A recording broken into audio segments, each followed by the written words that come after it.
では私は新聞を取ってきます。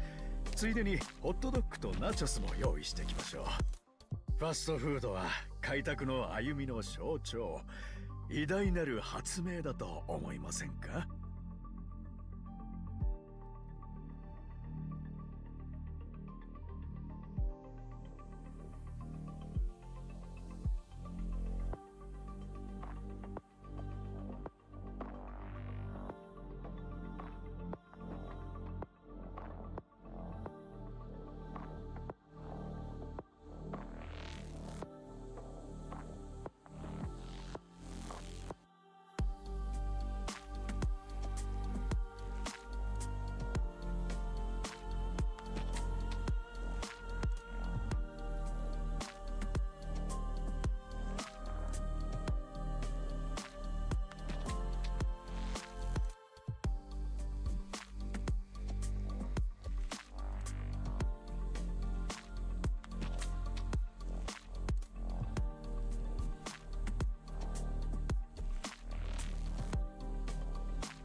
？Hello, boys and girls! Hey there, Borderline, hey there, Xenesis, Stomp, Power, Meteor, Still, Anonymous, Gappy. Good, we will talk about it, Meteor, it's so true.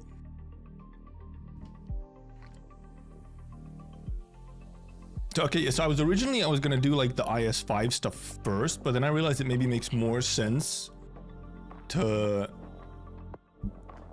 somewhat review the Limbus anniversary stuff first, and then for the rest of the stream move back to IS5 grinding. Why didn't I talk in Japanese? Why would I? What do you mean? Also, yes, I have a thing drying right there. Or Finnish. I guess I could have said hi in Finnish, yeah, sure.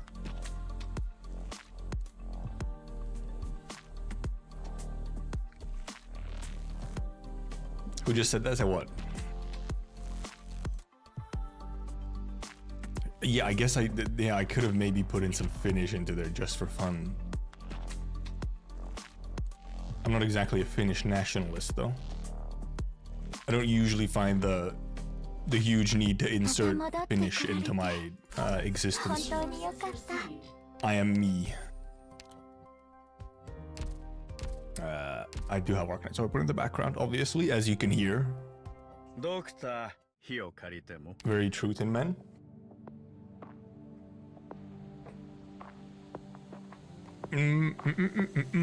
But okay, so first of all, for the Limbusiers in chat, how much of the stream is like relevant? Put it that way, because it's a 3-hour stream, but I think last like 50 minutes or 30 minutes. Okay, we might watch it, obviously. Well, I mean, I guess we might as well watch it. If it's like 30-50 minutes, we can just start with even watching it. Because I believe, first of all, I believe it started late, and then it was just like Mr. Director going through some mirror dungeons and whatnot, and then it becomes relevant. It started early. Okay, so it was a 2-hour waiting room. That I thought, because I saw that the VOD on the Project Moon channel is 3 hours long, but like Sunul's watch along is like 2 hours and 40. So clearly not all of the stream was completely like relevant. When Bleed Without Ring sung, he realized last time he did Mirror Dungeon with Ring sung that it was too much. MD superposition. But actually, maybe before we go into that, should we talk about this little thing? This was exciting. This was exciting, boys. I'll keep the Arknights BGM on while we're just yapping for a little bit. Every time I turn on Sunul's stream, they were waiting. Should we talk about this thing? Also, hello, what do you look? Who that? Who that? I recognize that guy. Whoa. I look very bored in this particular image. Who's that in the background? True, who's that? Most of the men in my life.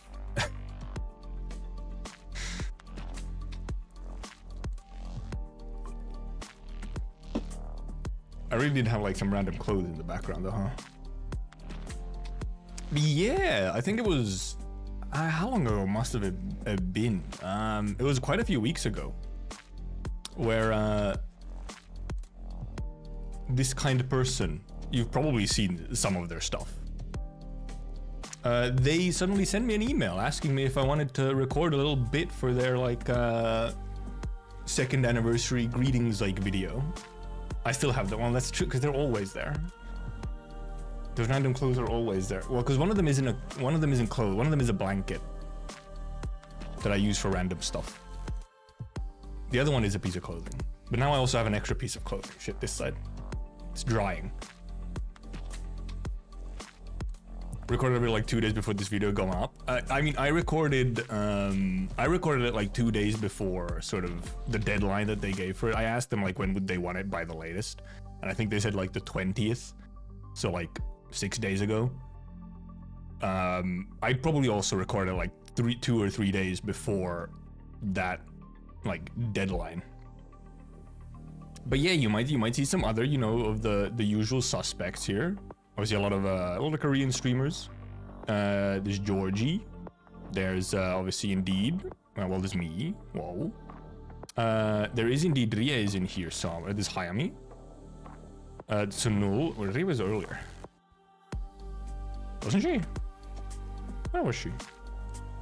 Oh, she's there. She put in a Korean name. They got Ria in there. Oh, they have Lunatic, OST Man. They got Safara. Got well Vader. I did also see Fubuki's planned Limbus streaming as well, which was quite something. Like, huh? It kind of came out of nowhere. We got Dino Dave. Many people you might even recognize. And then for some reason, me. What the hell am I doing in there? Wait, did she stream Over the Corp at some point? Oh yeah, she did do like early, like...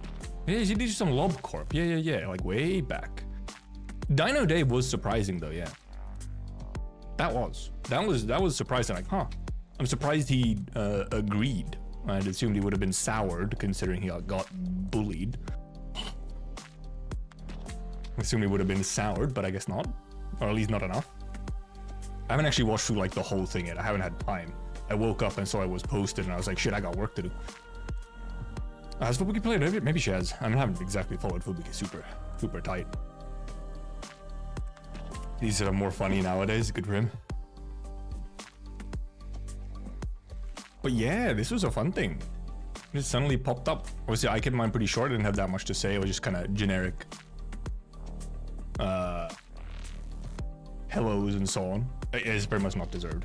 Exactly. It was a whole thing. I wasn't around for when it actually happened, but I've heard about it afterwards. And what the fuck, bro. But yeah, this was fun. It took me a while to. It took me way too long to actually decide what I was gonna say for it though. And then I decided to just keep it very simple. However, there was one part. Where is it? I was forced by my friends. Oh, where is it? Oh god. I can't actually scroll like good enough.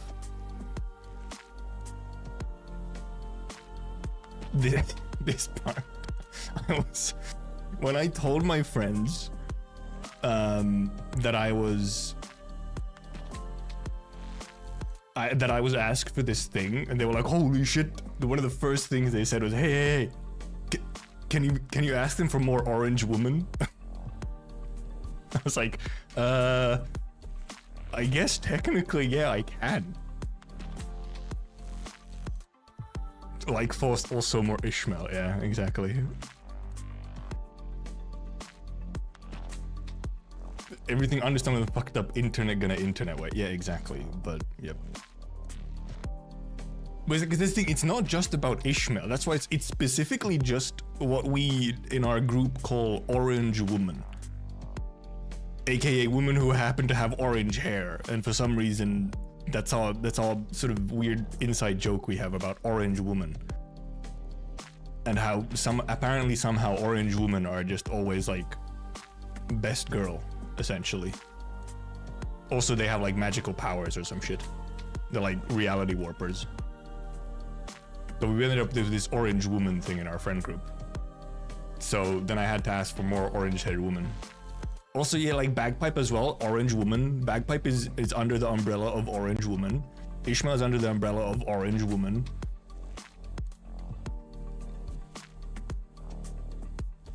Image of naked Heath hugging with fishified Ishmael. No, I don't think I saw that one. Is it a new one? Is it a fresh off the presses meme? Bagpipe ego real. Oh, Ishmael just gonna get potato woman ego. That would be something. Oh, Frey retweeted it. Then it might pop up at some point. I haven't looked at Twitter too much today, so yeah. Borderline, what's up? See the comments on that video? Yeah, I am aware. I am aware. I am very aware. Actually, wait a minute. Give me a second. No, I don't need to put it. I can grab it from here. Give me a second.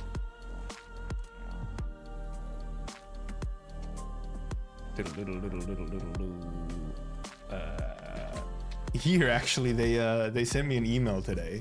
After it was posted, they sent me an email that it was posted and whatnot. And this was during the live broadcast. Oh yeah, in the premiere chat.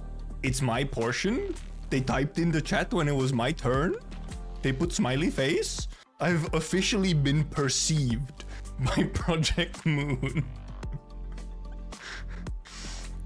Which is a strange existence to be a part of. I can't believe it's just little old me. Little old me.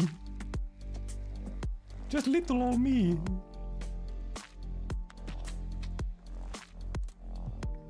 But yep. It sure is me. 40k views, by the way, in 10 hours. It's doing pretty well. Obviously, you have oh, it's me. Go upvote my comment. Go upvote my comment now. PM community has, yeah, in the last year, it's just grown an insane amount. Witness me moment. Yeah, obviously, like pretty much everyone's obviously coming around and saying their hellos and so on. Georgie, Vader, everyone. Like, yeah, you know, I know they money. Everyone popping in, just kind of, you know, a big old community. Just having a good time, celebrating 2 years of game. So quite nice, quite nice. Hello, I started. Oh, it says 6 p.m. main news. Green text, of course. Of course. But yeah, that was fun. I was indeed very surprised to see, or to just even to get invited kind of out of nowhere. It's like, huh? The Koreans are aware of me? No way. Holy shit. And to be, you know, to indeed be there with somewhat bigger names in there. They got all the big boys in there. And then little old me. It feels good, I must say. It is fun being part of it.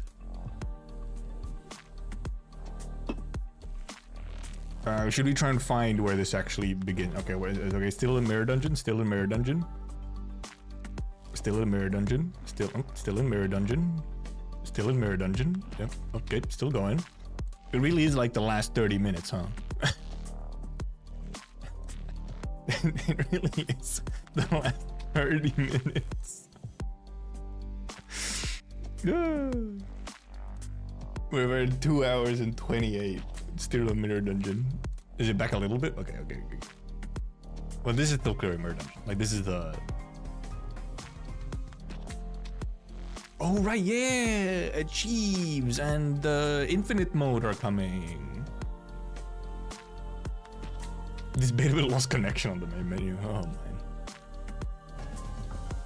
Oh, well, let me wait a minute. Let me fucking... let's not overlay let's not make like Arknights in lefty or Limbus Company 2nd anniversary stream in right air meme here. I could, but he hates himself. Oh, infinite. Okay, it's just extended. Okay, because I think at some point they said it. I thought it was written down as like endless mode, but okay, it's 10 floors. Okay, so either mistranslation or they changed it. Was it not written as endless? Maybe it wasn't. It might have just been like translations or whatever that put it down as endless. Does say infinity next to 10 there, really? They did. What the fuck? I mean, we'll see. Because I feel like for some reason I got the idea that was... Yeah, for some reason I okay, well, was it really? Yeah, 10, but then infinity. So did he just end it early? Is that all? He just ended it early? Right, and that's why he was in Mirror Dungeon for so long, because he was going longer bits. Or he was going extra floors.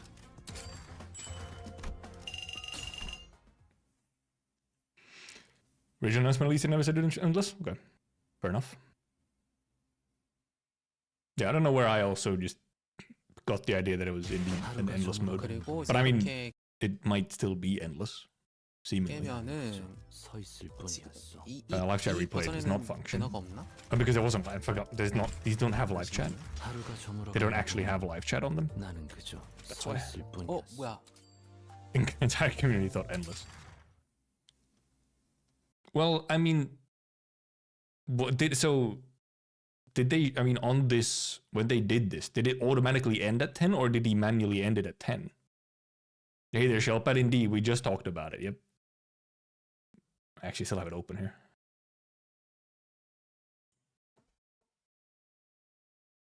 Okay, it ended automatically, okay, fair enough. 아무튼 네. 내일 Okay, so it ended the 이 end is up to 10 max. Okay. 굴절 아니 평행 중첩 모드. So I guess if you don't have live chat, there's no like live translators that I can read here, 중요한 but... 느낌의 업데이트입니다. 네, 이건 테스트 버전이라서 I presume, Chad, you know everything that's happening, so you can explain to me when the big stuff comes in. 잠시만요, 이거 I already saw some stuff earlier today. This very lost connection, it seems like it, yeah. Yep, seems to be.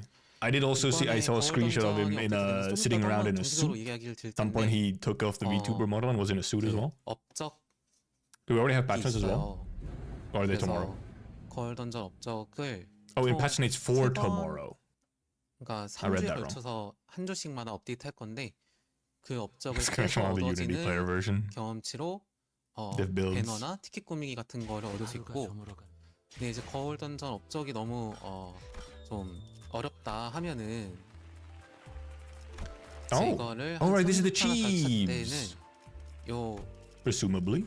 So you have like almost like a separate little BP thing. 네, 구매해가지고 그냥 돈으로 살 수 있게끔 할 수도 있어요. 대신 업적은 안 깨지겠죠? 네, 보상만 먹는 걸로. This should be. I'm assuming this is the MD achievement stuff. 뿅뿅뿅뿅. 그다음 여기서. So you have like a little separate MD Chiefs battle pass thing. Oh, so I mean, yeah. So this is pretty much right. Yeah. Is this? Yeah. It is.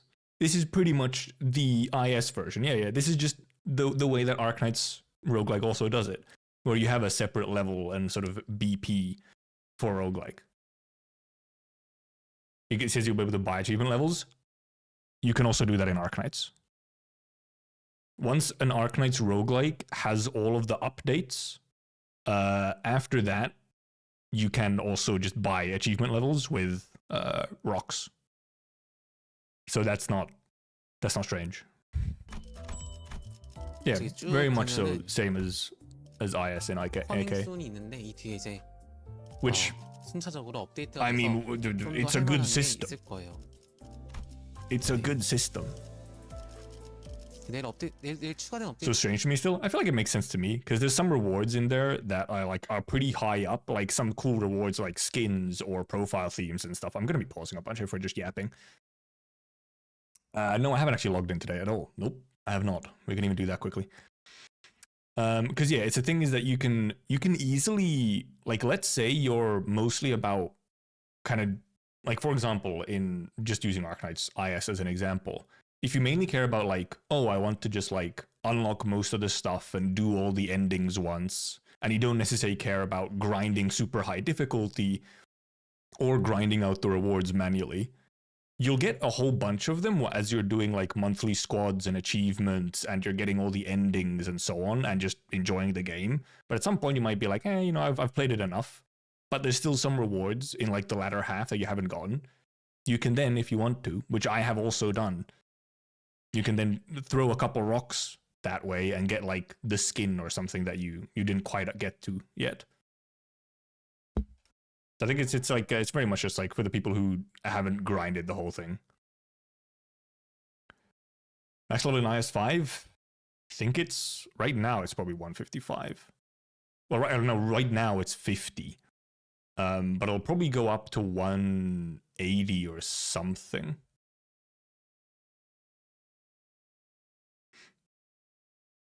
Called rewards tab. I mean, what is it called? It is pretty much rewards tab. But actually, IS5 probably goes very close to 200 because it also has an extra expansion. Right, because it's called achievements. Yeah, it probably rewards would, you know, be a better... It's more so these are the achievements. You do these to get points, so you have rewards tab and achievements, I guess. More so. Yeah, because Arknights roguelikes always, they start low. They start fairly low in the max rewards, and then every month as there's an update, it increases the maximum level you have, and you unlock more of the unique rewards. But then after, like, whatever, 9 months, and in the case of IS5 even more, you'll have all the rewards. 업적이 말이 안 나오네. 이게 다음 주 되면 더 추가됩니다. 그래서 총 이번 주, 다음 주, 다다음 주 이 세 번에 걸쳐서 업데이트가 It'll be the same here? Okay. 이제 That makes sense. 3주차나 4주차 때는 구매 기능. I think that makes sense because you know that way you can kind of when you do it like that. 네, 여기 있네 여기. Something silly like gets excited. It would be if they make the achievements and like the score stuff have like little fun, unique challenges in there. I think that would be a good way to, you know, force some replayability. I guess okay. So this is the more add rewards because I think that makes sense to add more rewards later. I think makes a lot of sense. Because you can somewhat pace out how much your players are grinding. Because you can then give you... oh, thank you. Okay, I'll open this main translation. Ooh. Oh, yes, yeah, that usually is a live document, live TL doc. Because, yeah, I think it makes sense to add rewards slowly, like every month or stuff. Because then you don't have players just like clearing the entire thing, you know, grinding it out massively in like a week. And you can pace out how much content. Like it essentially it makes players have more stuff to do more consistently. which obviously, you know, Limbus is sometimes a bit of a whole thing. Maybe some of you have watched Sunul's newest video. You indeed have, sometimes you have a lot of dead time. Right, that was one of the things that I saw on Twitter earlier today, was that they were indeed considering actually hiring a bunch more people, possibly. Possibly, still up in the air. They've hired apparently a couple more again since last stream. But then are also possibly thinking of actually hiring, what, up to like 100 if they want to do a whole bunch of projects. And yeah, they are pretty much copying the reward system, but which, I mean, I think the Arknights reward system works extremely well. They can put, however, they can also put, it's not fully even, because they have the like achievements tab as well, where you have like specific little extra actions you can do to get more points. That works differently from Arknights. Arknights doesn't have like that sort of as like a thing where you like do specific things to unlock more points. They don't have like sort of the achievement system. Okay, I'm fiddle with PowerPoint. Okay, yeah, makes sense. True, I'm pausing too much considering, you know. Oh, you reapplied to them, here's hoping? Holy.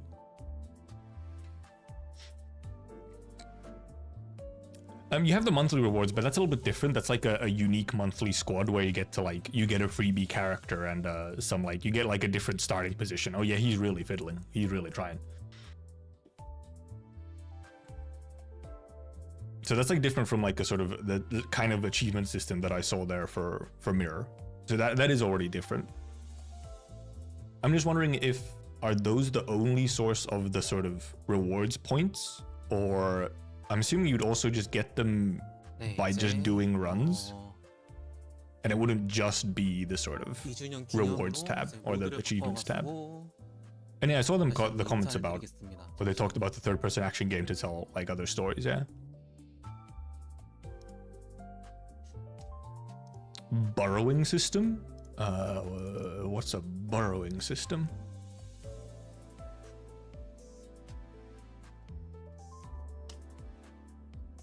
Oh, rewards on top. Well, you know, so that's the normal rewards. I'm talking about like the Mirror Dungeon. They're like achievements and reward system. They have the rewards, which is like Arknights top right, and then they have the achievements, which actually gets you points for the rewards. Oh, borrowing, not borrowing. I was like, huh? What is this weird borrowing system?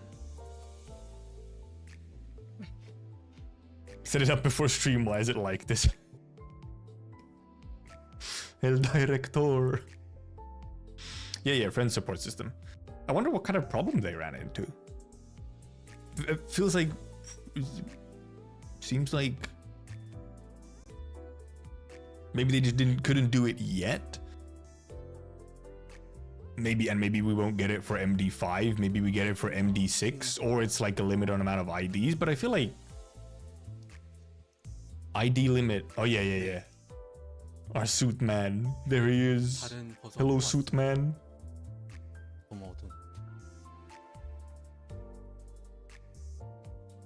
But like, because you know, support replaces.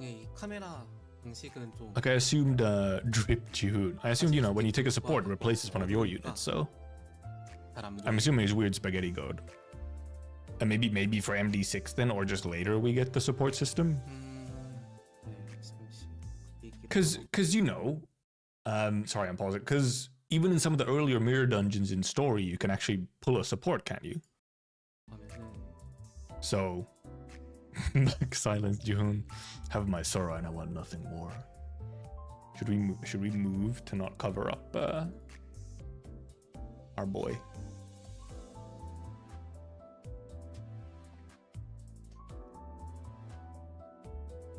Nope, he made him so smaller. Never mind. Well, okay, we'll occupy the left side. He can occupy the right side. Or something similar to monthly slots where you get a team or something. Oh yeah. They did mention like that sort of stuff, didn't they? Or maybe I'm thinking of a different one. Where they wanted to. No, they did mention where they wanted to like give like freebie units, especially for newer players. So is that the one that they're talking about, where they ran into a problem? Very serious. 큐나작을 해주시면 안 되나요?라는 A massive goober energy. 2주년이라서 좀 He's our goober. 예의를 갖추고 전달을 해드리려고. Yeah. Okay, yeah, now that makes more sense. Yeah, it probably is then 보겠습니다. how support right now only works on one ID. So yeah, you can't give like a trial team kind of thing. Hopefully they solve it though. 네, Hopefully they can 2주년 solve whatever issue they ran into. 달성할 수 있어가지고 너무 감사드리고 앞으로도 이제 많은 이야기. Because I think it would just be very cool. Both for just, you know, fun stuff, and obviously for newer players to have an easier time with MD. Oh, he's moving it again. He's doing it. Some of their stream scuff. Hey, Shelpad, you'll be watching me. You know, you can never escape the scuff completely, okay? You can try and make it a little better, but eventually it's gonna scuff. What the hell? Bye, bot. Give me Papa Kyoto experience. Roland Library, it really is. Roland Library of Ruin. No way. And hey there, Vito, I didn't even realize. Hello.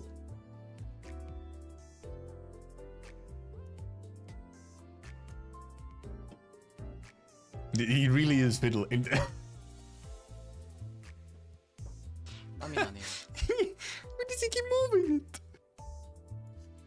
왜 안 되지? 원래 이전에는 이거 세팅을 하고 방송을 켰어가지고 이게 됐었는데. Wait, stop! You had it all fine. You had it good. What are you doing? I thought he already got it once and then he moved it again. Bad crop meme. Gets it over from the start? What do you mean gets it over from the start? We're 2 hours and 40 minutes in.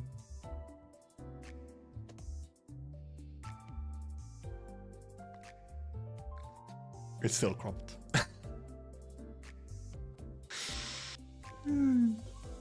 Clearly one of the people they need to hire a back-end stream person or something. Oh, there. Okay, we see some for the PowerPoint menu there.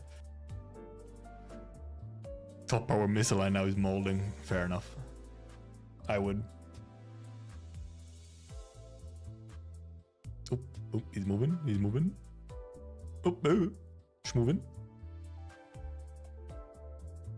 If it's a streamer who wasn't scuffed at least a little, no, it's not a thing. Unless you're like, I guess some are not scuffed, but no, I was gonna say that like if you're, you know, like a Mr. Beast style, like soulless content drone streamer, then you don't have scuff. But nah, even they have scuff. You just don't notice it because you only watch the edited down highlights version of whatever they did. Previous part was just intro. Dude, that's a me style intro. 2 hours of intro? 2주년 감사드립니다. Now he's ready. 그리고 이제 2주년 동안 이벤트가 있는데 I love the camera as well. Like he barely has lighting going on. 시즌 3, 시즌 4, 시즌 5를 해오면서 It's like such a dark room with just like one yellow light somewhere up in the top right. 노력을 하겠습니다. 그래서 우선 이벤트 아이템 Event rewards. 보상으로 무엇을 드리는가에 대해서 한 번 더 I guess we could full screen 설명드리자면은 this. Should we full screen? 2주년 동안 이제 Doesn't really 출석을 누적으로 Still not better lighting in green screen. 2주죠. 이제 2주 Dude, 동안 imagine green screen. 삼성 확정 Dude. I'll read it. Imagine him on green screen. 이걸 받을 수 있고 He can put himself into like his PowerPoints. Oh, here's a bunch. Okay, here's all the rewards. Yep. The login. Extraction tickets. 8 extraction tickets. Wait, is that 8? Is that 8 10s? I'm covering. Okay, now I'm covering up a little bit. Okay, let me move. Because he put his PowerPoint on that. Oh God, I've moved the wrong thing. Give me a second.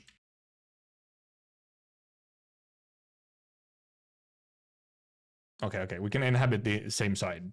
We now have you chat. You're between me and Kim Ji-hoon. Yeah, is that 8 10 tickets? Oh, okay, 8 singles. I was like 8-10 tickets. There's no way.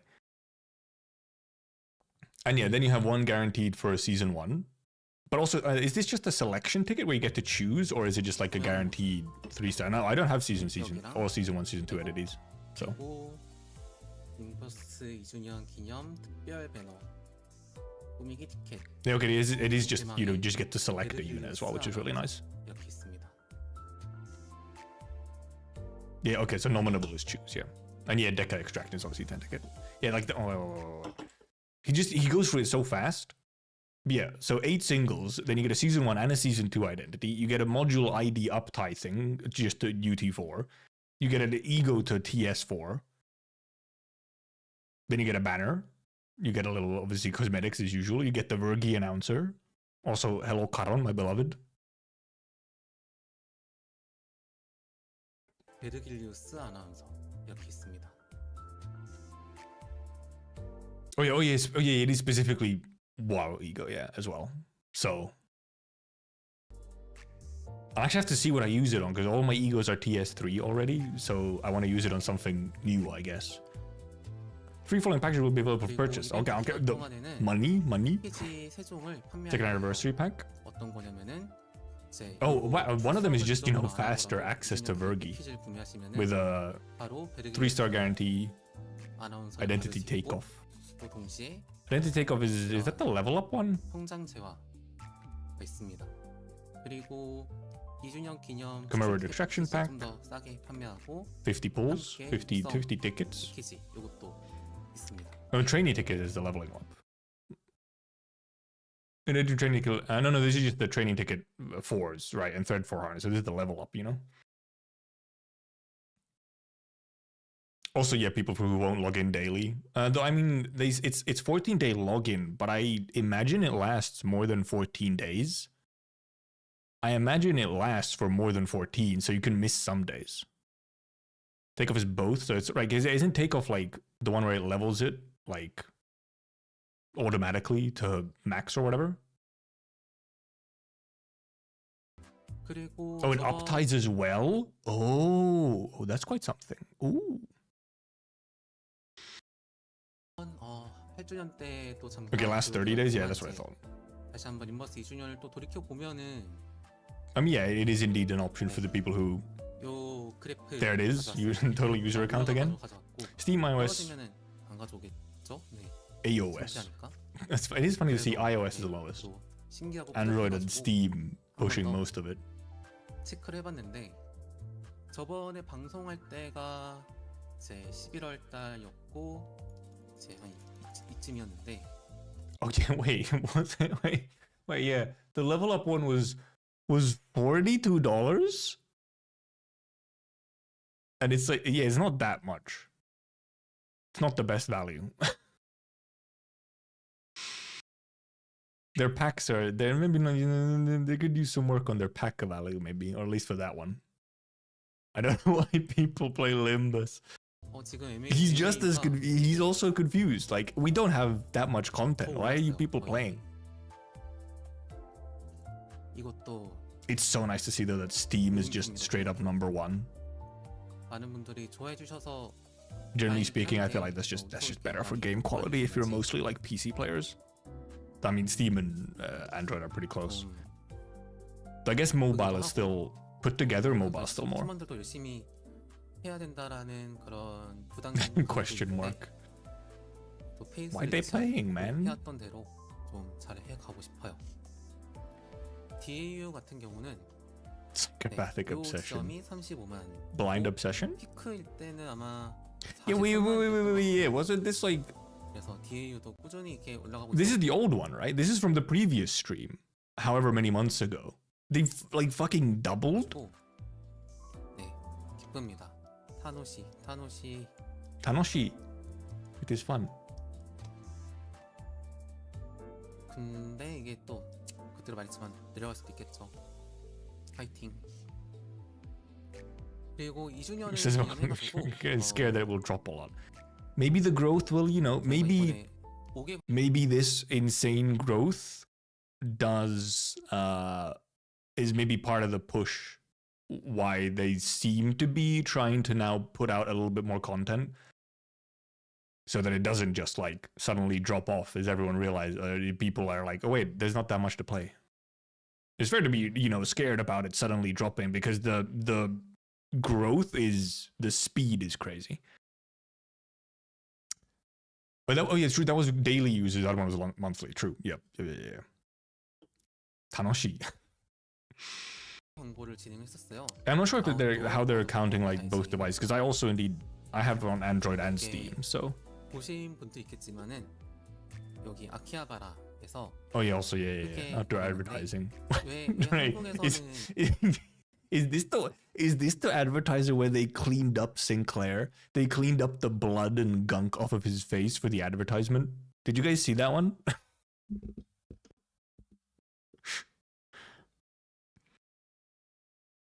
Count unique, and they probably would just count unique user IDs. And yes, they paid HoloLive as well. 이거를 못하냐 안 하냐가 있는데 이제 AGF 때 보셨. Yeah, I do wonder how exactly they're counting the.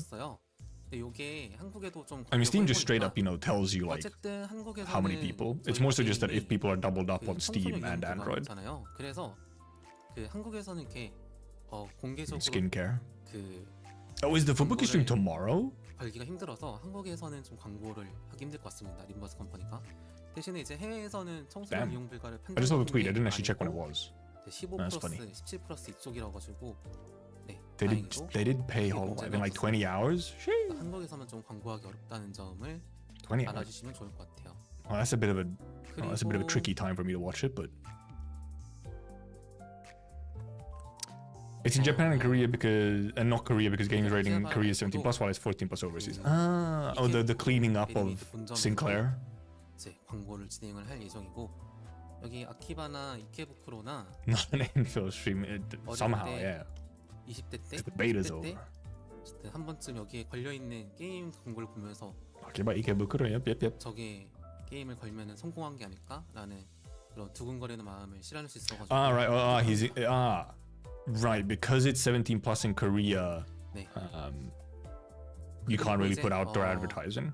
Right, okay. 이번 PPT 동안 좀 준비한 게 Assume that's what 많지는 you 않아요. 진짜로 meant. 많지 않고 그냥 굵직하게 이제 2주년을 기념해가지고 좀 저번에 알려드렸던 로드맵 말고 좀 Still had to clean up Sinclair though. 진행하고 있는 것들에 대해서 It's so funny. 간단하게 알려드리겠습니다. Yeah, a lot more restrictions. Yeah, it's just harder, so it might not be worth it. 첫 번째로 Too much bother. 튜토리얼 개선입니다. Tutorial improvements? No way. 튜토리얼이 Well, not terribly relevant for an already existing player, but 문제가 the new 있다는 ones. 것을 네 저도 인지를 하고 있어가지고 튜토리얼을 개선하고 This 싶었지만 guy's out of a job. Is he though? Is he really though? 집중인데 시간이 좀 없으니까 Like, is he? 그걸 많이 못했어요. 근데 이번에 계속 이렇게 많이 와주시고 하니까 튜토리얼을 어떻게든 개선해야겠다 싶어가지고 And CB check, yeah, the Koreans had all their CB checkup hoodies. Fucked up, man. 튜토리얼을 개선하는 거가 Let me meme. 네. 튜토리얼 I'll let you meme a little. 다 개선이 이쁘게 안 될 수 있어가지고 이거는 그냥 조금이라도 점점 개선해 나가는 느낌으로. My phone literally is the ego gift compendium. Rip Borderland. 그래서 제 림버스 In prologue, Kanto 1 will improve. Target window for this update is update with the start of Kanto 8. Okay. 여기서의 튜토리얼을 개선하는 걸 목표로 하고 있습니다. Fun aloud. 8장 시작과 동시에 8장을 만드는 것도 다들 열심히 하고 있어가지고 이걸 같이 하는 거가 좀 I think that makes sense because I think what, for example, pushed a whole bunch of the growth was Kanto 7 releasing. 업적. 아까 말씀드렸던 미러 던전에서의 거울 던전. Okay, now they're talking about the gradual updates, the achievement or the mirror dungeon achievement stuff. Yeah. 순차적으로 업데이트 될 거예요. It was still shitting games, so I live. 1주차, 2주차, 3주차, 4주차 있는데 이제 이 4주차 System war identities will be updated later date. Due to changing development priorities, there are currently no plans to add the identity rotation system to the game yet. Identity rotation system? 한번 또 하기는 하겠지만 어쨌든 좀 주말 Green Markets explain the story. Might. 요거 4주차 네 요거는 없었던 Open 것 같아요. number 2, number 3, number 4. No number 4. No number 4. 대신에 이 4주차에는 이 업적 대신에 그 이 업적을 통해 얻어지는 경험치, 그러니까 이런 꾸민 티켓 같은 Like that 거를 ability to purchase it. Oh, 구매할 yeah, 수 yeah, yeah. 있도록 Okay, 도와주기 now they go through some 때문에 of this stuff, yeah? 업적 레벨 구매를 Use them for signatures.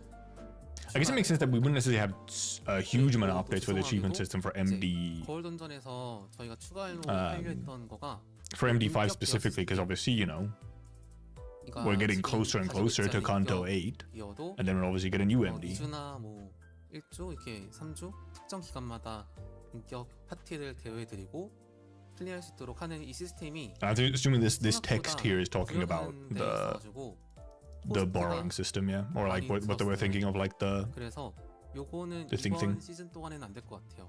이건 하더라도 8장 도중에 Didn't know about fourth week. Oh, he didn't know about the fourth update. 적으로 좀 지켜드리지 못할 것 같아서 네 죄송합니다. He's confused. 업적을 다 채우면은 It's like, wait, we have a fourth update? What? 거울 던전을 얼마나 깼는가 클리어 횟수를 알려주는 이 배너와 그리고 티켓 꾸미기. Oh, do you get a special gift for? 추가돼요. Or is that the achievement level, or is that like battle pass level? 그 다음에 하고 싶은 거 이것도 No, I guess it would be for. Oh no, it maybe just shows your level. 편성 UI Level 888.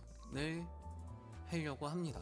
네, Loadout menu UI. Okay. Actually, don't mind that. I feel like the loadout menu or the team menu could use some streamlining. 대규모 Achievement level, yeah. UI다 보니까 좀 시간이 걸릴 것 Only 같아요. on Limbus. 그래도 이제 문제점을 인지하고 있고 이거를 개선을 하고 싶다. Yeah, I do hope. Actually, I'm actually somewhat excited for this because yeah, like you kind of have to go through a lot of layers to do stuff often. 지금 저희 인격 시스템에 맞을지 고민하고 있는데 이거는 More images with demonstration purpose only. 8장에서 9장 사이이지 않을까 I like my 싶어요. messy menu.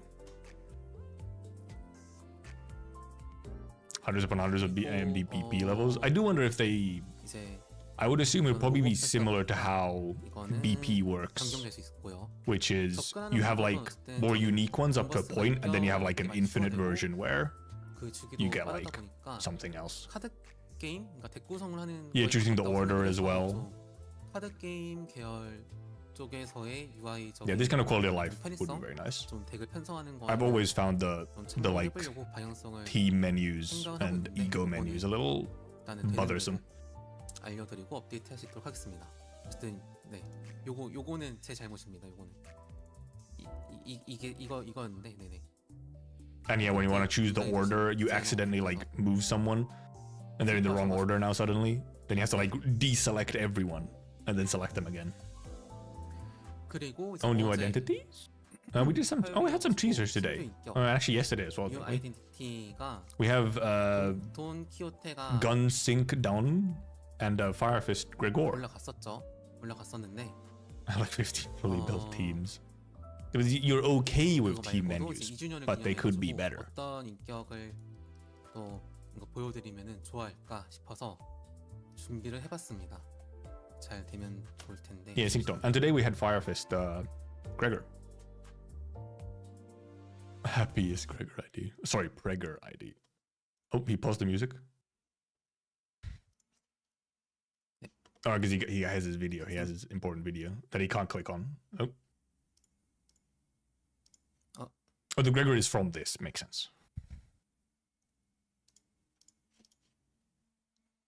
Yeah, relic items that require positions, yeah. Well, you can't easily change a character's position in the team. Attempt to open this for about a minute. 이건 우리 불주먹 사무소의 복장이군. Don't even have the music in it yet. Really short teaser. 그렇습니다. The little tap though. Little clap clap. 불주먹 사무소 그레고르가 이제 동부 쉔크 동키와 함께 업데이트가 될 예정입니다. Oh, he plays it again. He likes playing these multiple times every time. Fire Fist memed into existence. Dude, the burn is kind of just eating right now. There's so much burn in the bleed season. 그 다음에 이제 마지막 소식입니다. 마지막으로 알려드릴 거는 특정 인격의 휴식 보너스 유지 보존 베스트 보너스 He's why ID. certain IDs. Rest bonus 근데 retention for 그게 certain 무엇이냐 IDs. 하냐면은 이번에 그 6참 굴단 때 특히 느꼈는데 이벤트 기간 동안 얻은 좀 픽업 인격이나 아니면은 이제 그냥 픽업 기간 동안 얻어진 Actually, yeah, that's kind of nice because you want to be using the new ones for like their bonus score for 근데 이 events, 휴식 보너스가 but then they lose their rest 생각보다 bonus. Yeah, that's nice. 거울던전을 That's nice. 강제로 좀 Very cool. Nice quality of life sort of thing. 로테이션을 돌려서 원하는 인격을 그 기간 동안 못 쓰게 Yeah, 됐는데 so you can just use them in every team and still get, you know, your rest bonuses. Yeah, that helps a lot. That's really nice. 동안 특정 인격들, 그러니까 픽업 Burn was starving before season 얻어지는 5, yes. 인격들 Burn is part of our 5 speed. I never thought I'd see the day. Hasn't Burn been decent in MD? Just RR5. I read that wrong. RR5, 휴식 보너스가 not 차갑지 않는 MD5. 이런 방식. Okay, RR5. Yeah, that is quite something. 써가지고 Burn outside of MD? No way. 때 이벤트 인격을 이용해서 거울 던전을 계속 For 2 weeks. 좀 Okay. 편의성을 강화하려는 그런 패치라고 생각해 주시면 Yeah, like my Burn team is just starting to kind of be good. 다음 주부터 I didn't get like I didn't get Yisung. But Yisung isn't seasonal either, is he? 보시면은 이제 2주 동안 Yeah, LC fostered 휴식 보너스 big boom, funny boom boom woman. 를 차감 안 하고 거울 던전을 돌 수 있습니다. 그리고 요 그레고 Yeah, you can just shard him 시즌입니다. 시즌. right away. I mean, you could already starting tomorrow, even if it was seasonal, you could shard him tomorrow. I'm just mainly wondering, do I shard him or do I just maybe have him like spook me? But yeah, because it would be good for Donkler. 돈키호테 Evergreen. 돈키호테는 통상이고 요 그레고르는 시즌 인격이라는 것도 알아주시면 좋을 것 같아요.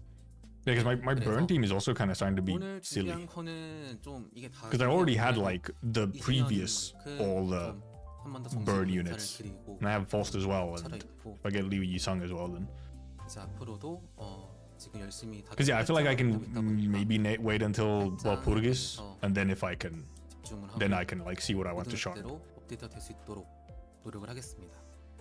이제 동안 이벤트 But the content, we're fine on content. 접속해 주셔서 I don't need to be rolling on everything. 네, 게임 재밌게 하시다가 또 스토리 업데이트 되면은 또 와주시고 하면은 좋을 것 Going 같습니다. backwards. 요 정도일까요? 요 정도. Also, yeah, next week, Walpurgis, I could then also get the magic bullet ego as well. I do have RR untouched, indeed. 동아리 여러분들, We'll see. I'll probably try and play it at some point. 저 여기까지인 것 같아요. 알려드릴. We're using number season 1 2 tickets on it. We can actually go check. Because I'll probably log into, once this is over, I'll log in and get some of the, I'm assuming we got some of the rewards already or something.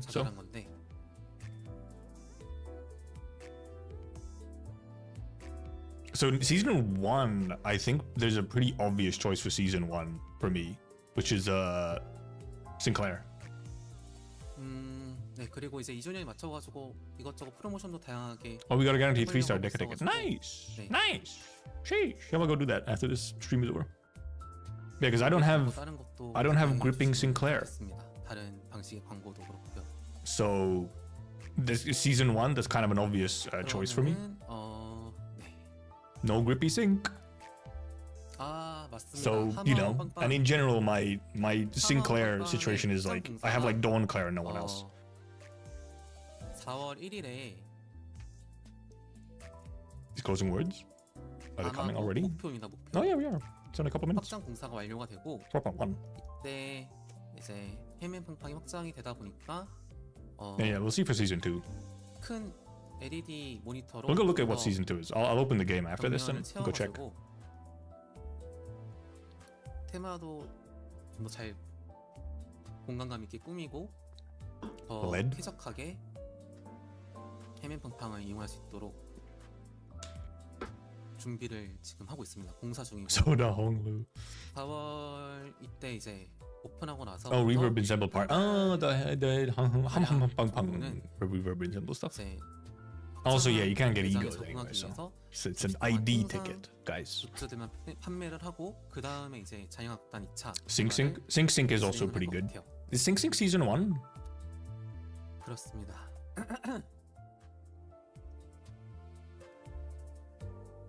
그리고 9주년이나 뭐 이런 굵직굵직한 행사 Korean friends to buy stuff. 기간이나 이런 것들은 Oh, 666 is 챙기려고 zero, 노력을 okay, 하고 있고, 근데 Standard, yeah. 그래도 어쨌든 So I can't guarantee, I can't pick him. 중요하다 보니까 I think that's all I had to say. What? And then suddenly into hum hum bang bang. 더 내실을 다지는 것에 늘 초점을 맞추고 있습니다. 그 전에 45명과 7명의 직원이라고 Oh, he's talking 했는데 about the employers, 여기서 employees. 이제 동아리 부원으로서 Oh wait, hum hum bang. 거의 5명까지 추가가 되고 있어요. 네. 이게 사람이 늘어나는 거는 어쨌든 좀 더 속도를 맞추고 좀 더 퀄리티 있게 내려고 하다 보니까 50명이 넘어가고 진짜 어쩌면은 나중에 제가 좀 Yeah, because they got up to 50. Yeah.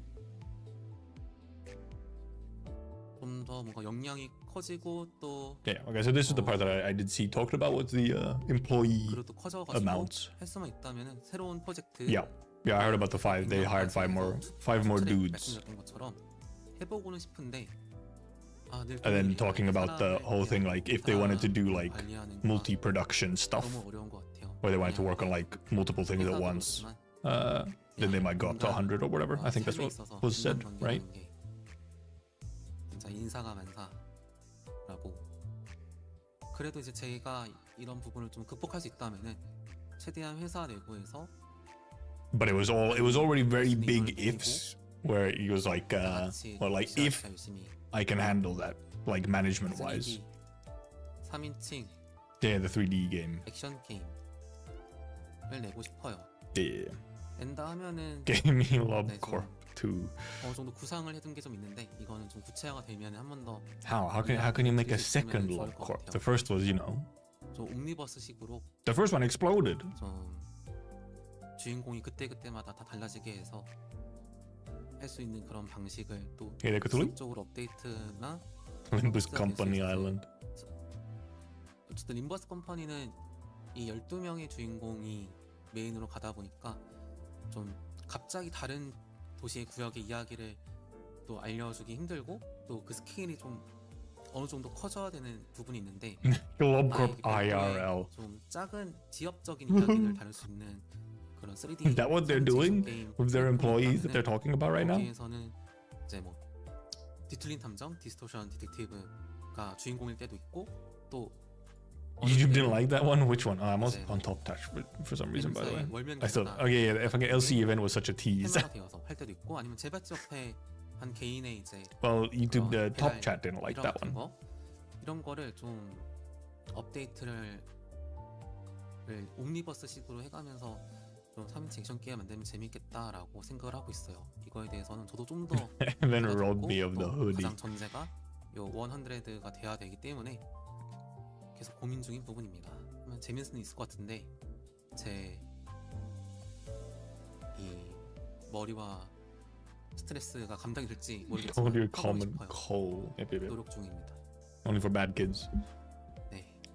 So yeah, bang about employee stuff, 그러면은 team size, game plans. 여기까지 Scalpers. 이거고 더 뭔가 말로 하기에는 좀 더 준비가 된 상태에서 말로 You actually bought it though? Shaking my head. I mean, you have an obsession, but still, damn 할 man. 수밖에 없으니까.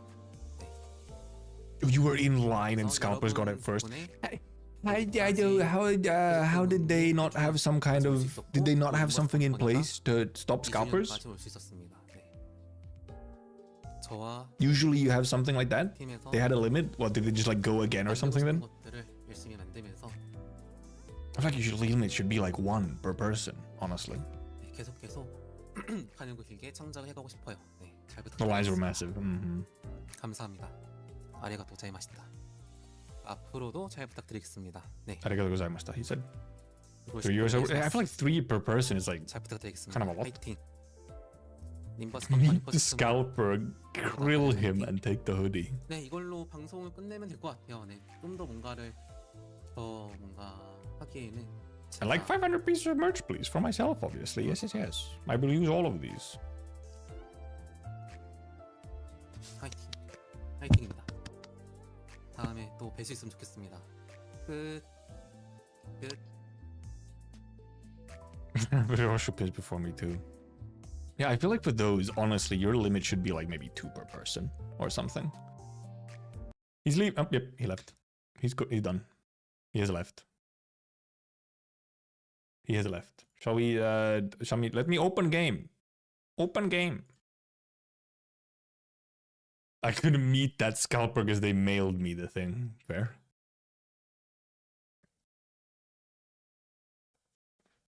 Was that ASMR? I mean, ASMR is kind of nice to listen to sometimes. They pop up on my feed every now and then. I often fall asleep to stuff like that, so then they just pop up there. I just realized the Twitch logo is somewhat covering up Shining's face. Returning with a pipe surprise. Oh, I don't have... oh!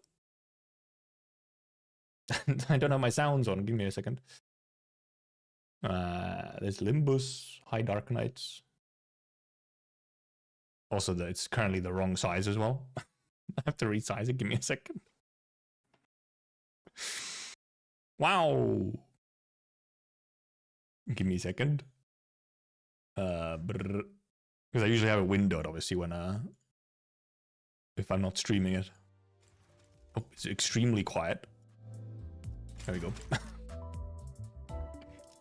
John YouTube hates ASMR channels. Somewhat, yes. Well, it depends. Oh, you didn't see that. You didn't see that? No. We just got like a single. We got a little ticket now. The login and stuff hasn't started yet. Oh, you know whether we're from second anniversary is the WoW thread spin. Day 1 players got something much better out of it. Yeah, it is true. Day 1 players who have everything get a lot less. Like everything that I can make use of everything. I started what, last June? I can make use of everything that they're giving out. But yeah, Day 1 players really can.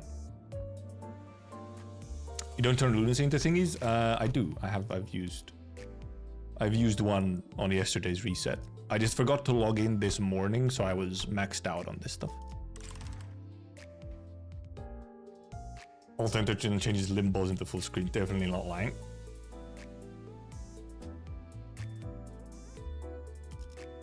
Yeah, we did get a ticket indeed, didn't we? Not quite, but yeah, bro. Yeah, probably stuff is stuff is in game, but just not you know, not actually live. Just uploaded into game. Top 50 sharp. True. Which is, I mean, at least it's something. But I mean, yeah, I do like, yeah. As a Day 1 player, you don't actually get that much from all the from the rewards. They are more focused on like newer players, which, you know, would be nice. Yeah, the longer time players also got more from it, but it also makes sense to give a lot of stuff that newer players can benefit out of, because they've gotten so many new players in the last year or even half a year. They've grown so much in the last half a year. So there's a lot of people who will get a lot of use out of like those tickets and stuff. Also, yeah, yes, Ringsung right in the middle. Right there in the middle. Also, yeah, it does not include ego. As an old player myself, I don't know what I would have liked. Yeah, if old players already don't have a lot to gain, if they've farmed up everything, it is like... Okay, let's just do this. Boop, boop. Give me something I don't have. Maybe, you know, something cool.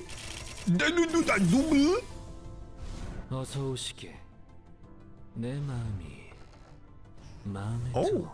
Oh! Hello there! Hello there, Yi-san. Hello there, Spice Bush. I have Gun Yi-san as well, but I do have Sinking Deluge Man. Sinking Deluge Man exists. No way. Is category still... Oh, I didn't... Did I not switch? I thought I switched it. Oh, it hasn't switched it from over here? I switched it from my OBS. Apparently it didn't go through then. Give me a second. It's supposed to have been Limbus this whole time, by the way. I know, yeah, one less selector option. True. Oh yeah, what season is Spice Bush? Did it really not switch my category? No, for me the category says Limbus. You sure it's Arknights? For me it says the category is Limbus. Hunter Force S2, okay. Baiting AK viewers. Oh, it does say season 2 above his name. Ian can't read. And the next one? Gregor. 그래, Oh. 내가 쌍갈고리 해적단 부선장 그레고르다. 사인이라도 해줘. I ain't heard shit about this man. About Pirate Gregor. I didn't even remember he had this ID. Apparently Twitch is fucking stupid possible. One Piece Gregor. The One Piece is real. Can we get much higher? So high. I don't know anything about him, but hey, Spice Bush. Spice Bush? That's not a bad roll. Spice Bush. Also, I did a cheeky 10 on this one already. So I shall not do one. Pregor has funny S3. At least. But obviously here in like I obviously have him as well. So I kinda I get to choose between, you know, the sinking Yi songs.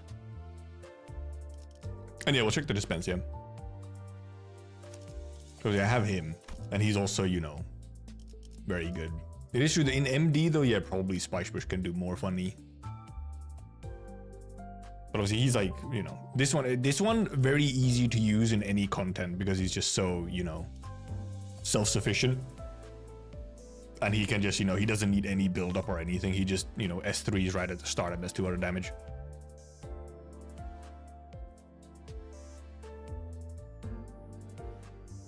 Yeah, it really is like they just kind of compete very hardly. And also the SP recover, like yeah, Coffin Yisung is very good, or Gun Yisung is very good.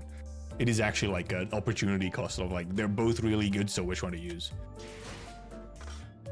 Also yeah, Gun Yisung clashes a lot better. Okay, let's check. So season 1, there's obviously Enforced and Bersol, don't hear anything. Oh, there's also Ting Tang Hong Lu even. Then there's the Gregor, original Gregor. And then obviously the and Claire. Like it's kind of between these three, yeah. Of like Ting Tang and then the ends. Oh yeah, event IDs. Event IDs I just have Ryoshu. Chef Ryoshu. Yeah, it's between these three, I feel very much so. And even out of these, I feel like probably Enclair is my best choice.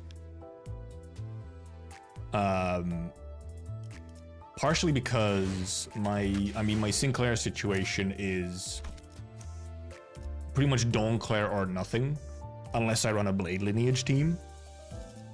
But otherwise, I just have Dawnclair, who, you know, is not exactly the most generalist ID.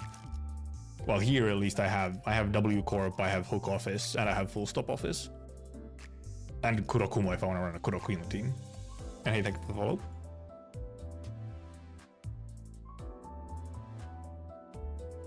So I feel like, you know, with Honglu I actually have something to use. And obviously Forced I have a lot of units. And Enforced is probably out of them actually the like weakest at this point. Well, indeed. For Sinclair, I literally only have Dawnclair really as like a usable unit, so I feel like that pushes it towards Enclair. No failing RR stream in the foreseeable future? Probably not. I will probably do RR on stream. Most likely. But it might take a while. Because today's the last stream of this week, as I'm away for the weekend. And the thing is, this Friday is the launch of Monster Hunter Wilds. So I'm gonna be blind obsessioning Monster Hunter Wilds for a little bit at least. Though maybe I might with Wilds I might trickle in some other streams into there as well, because Wilds is gonna be like, I'm gonna be playing that over a long period of time. But at least like for a week or something, it's pretty much just gonna be, it's gonna be kind of like the first week of Enfield where I'm just playing nothing but wilds. I'm gonna be real. I know I did upload my PC. So that's, you know, one thing. But after that, I'll probably be sprinkling a little bit more and here and there.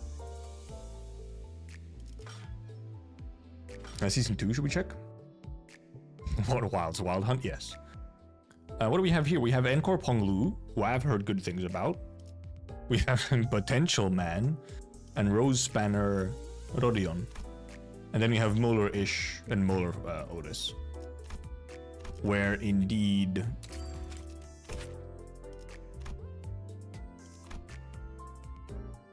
it would probably be Molar Ish for Sinking Team. I feel like. What actually does Encore? Oh, he's Rupture? Well, I don't have a Rupture team at all. So Molar-ish, pretty much. So I feel like it's a pretty clear Molar-ish then, probably. I don't really have Tremor either.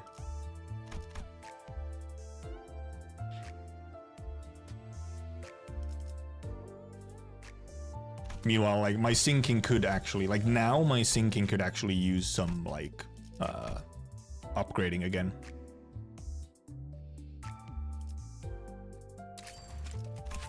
Because, yeah, like, the Sinking count, all the Sinking and Sinking count and whatnot is, like, yeah. I think Molar-ish would probably be the choice. Because then I get a better ish for Sinking team. Oh, this up Taiwan art. Oh, it's this one. Yeah. Look at her. Holy moly. Why you gotta look at me like that, ma'am? Sheesh. Getting me hot and bothered. Oh, does she also have 3 next turn fragile? Was that a thing as well? Yeah. Yes, it was. That is, yeah, Molar-ish is quite something. Yes, it's probably going to be Enclair and Molar-ish. Because if we look at like my Sinking team, indeed, this ish could easily be replaced with a Molar-ish. Chocolate collarbone. I'm a collarbone enjoyer. Oh, Molar-ish evade. What does this woman do? Gain 2 rupture protection. 6 times per turn? Huh? Also 10 base, yeah. 10 plus 4. Then yeah, 10 base power evade. Interesting. That is quite interesting. I let Molar Otis beat the absolute piss out of me. Thank you, Vito. Thank you. At least you're honest with yourself. Rupture protection, why do you exist? I don't know. Because crab.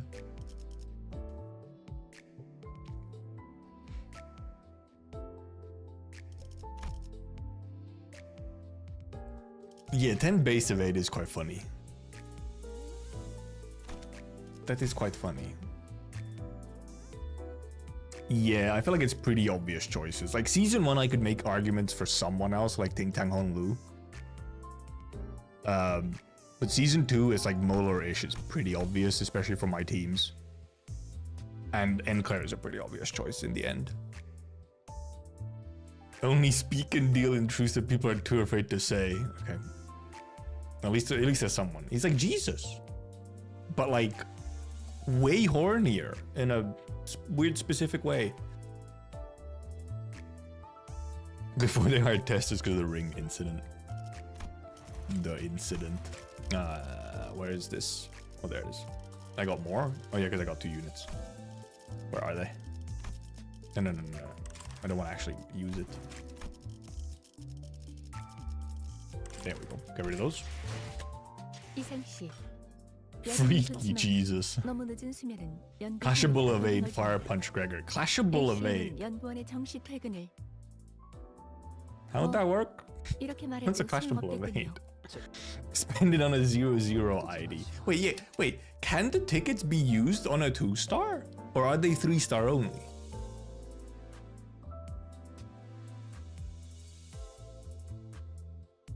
For some reason, I just assumed it's like 3-star only. But I guess, yeah, they could be used on 2 stars. Gregor become Fire Punch. Oh, that's funny. Yeah, I didn't even consider that, like, they'd even let you choose 2 stars. Oh yeah, we got a Gregor as well. Twin Hook Gregor. Well, yeah, I'm looking forward to those tickets, I guess. I can get 2 good units. I don't know where I'd, like, throw Sinclair in the team. And let me... What was your passive against Sinclair? What did you do? 2 Wrath owned. Then this one. When now with the least SP deals plus 10 blunt damage. Set out as below 0 SP, further boost their blunt damage to lower their SP. And this one obviously, yeah. If you didn't have almost full sinking team, you could get Talisman Sinclair for funny round. Yeah, Talisman Sinclair, I guess, is one of the 2 stars where it's like, maybe though? I can, oh, I got enough. Well, because right now, my maximum Encephalon amount is indeed where I use all of them, and then I'm 1 off from being able to make a module. Yeah, Enforce passive is good, yeah. That one did seem weirdly specific. Enforce passive, I know, is the good one. Have I read Fire Punch? Actually, I haven't. It's one of those things where I'll eventually read it. It's in my list of, yeah. I'll read it at some point.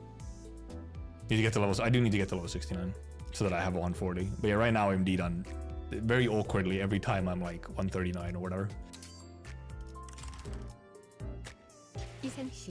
Yeah, I think our choices is pretty obvious for what we choose, just because they make a lot of sense. Because indeed, like over here, after we get Molar-ish, we have like 1, 2, 3, 4, 5. Well, 5, 6, I guess, if we use Forced as well. If we use 2-star Forced. Who's decent. In MD, he works at least. So, it's pretty good. When you get to level 95-ish. Bug.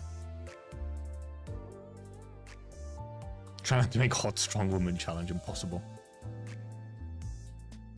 I'm sure you'll like it as the protagonist has a sister. Oh, for fuck's sake.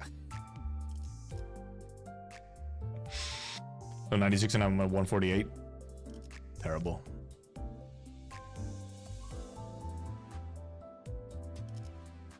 Okay, we only go, okay, yeah, you only go up like... No, I guess it goes up 1 per... No, yeah, but... You only get 10 levels, huh? Oh, yeah, I guess, yeah, you don't get the increases every level anymore, do you? Need to level 100 to get 150? Okay, yeah. Logarithmic growth. Yeah, okay. Yeah, I feel like it usually is for these. These are pretty much always like where it slows down significantly.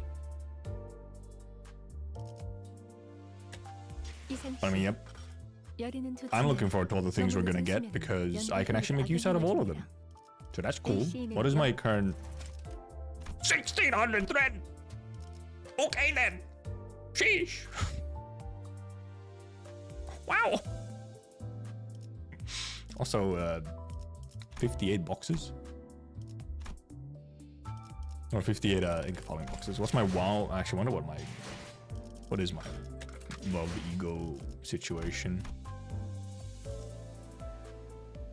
Binds, Sanguine Desire, Merkala, Everlasting. But they're all 3 already. I do have Lantern on, I think so. Do I? Yeah, I do.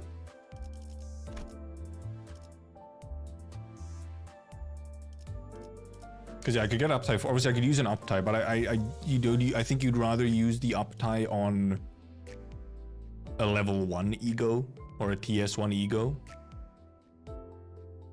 Because all of my egos are either 3 or a couple that are 4. So.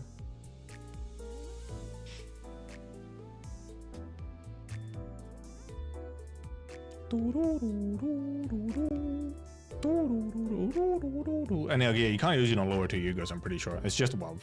So. can't hear TS normally because of Instagram. What do you mean?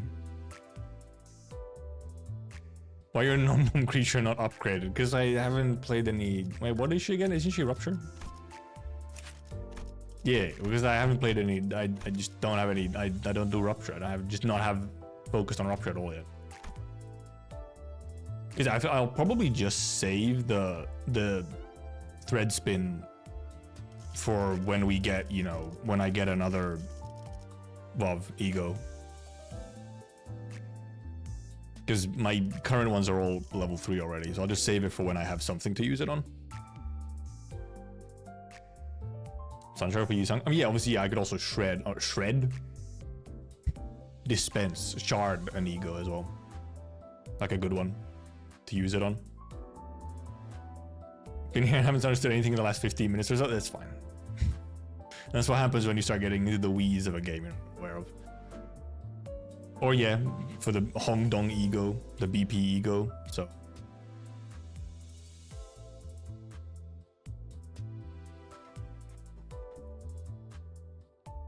And then the level up one, or the uptie, well the uptie 4 one I'll obviously also just save for whatever new unit I have to use it on. So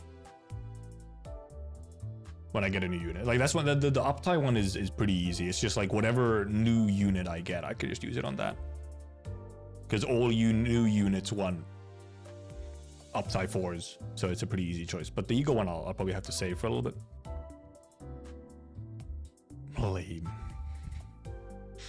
Lame that you get a WoW ego for free from BP. But yep. I have Manager Dawn, yep. I do. Manager Dawn exists. I sure do have her. Now I have her, yep. Do have her.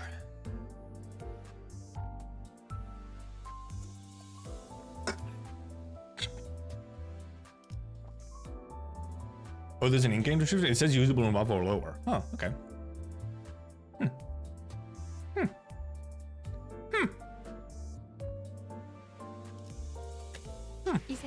Have we pretty much gone through everything there is to go for Limbus half? I think we have. Sweeps are out on her own. Funny woman. Also, yeah, you'd still rather just use it on a WoW though, considering, you know, max value, yeah.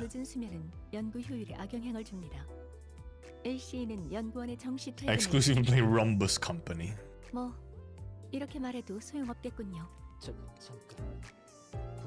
don't know if I'm even using it, just save it for the cool rare item. That's broke behavior. Just use it, man. It's meant to be used. Any tips on who to re-roll? Just don't bother re-rolling and instead just play the game. Because if you start now, very soon you're gonna get tickets to choose good units with. So there's no real reason to re-roll. Or yeah, go to the Reddit or Discords and ask there, I guess. But I don't really believe in re-rolling anymore. I used to, I don't anymore. Now I just think, just start the game and start playing. And right now, like if you start right now, you're very soon gonna get a bunch of free stuff and like the selection tickets. So then you can just select the good units from those and you're all good. Rerolling is cool if you enjoy the process. Yeah, but what kind of maniac enjoys the rerolling process? I'm gonna be real. Like, also, I don't think Limbus rerolling is very efficient, and I think it's also, isn't it kind of difficult to do now? Because of just the way the accounts work in Limbus? It used to, I believe it used to be like way easier. You had like the guest accounts or whatever, but do you even have those anymore?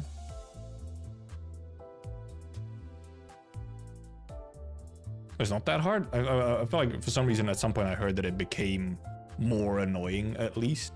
On Steam it's hard. Okay, so yeah. So it's just okay, it's just a phone, like you just, okay, that was probably what I heard about then. It's just that you have to reroll on phone because you can make guest accounts.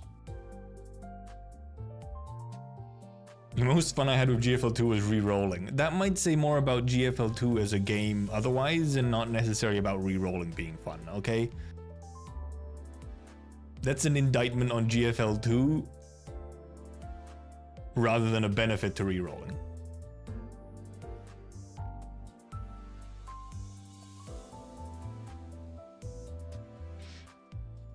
I've rerolled some gachas, mainly because I maybe started it for some very specific unit. So like if I didn't get them in the reroll, well, then I would just I wouldn't bother. I just remember what's the Arknights egos. True, you could just save them for them. I don't play it, but I did like gambling.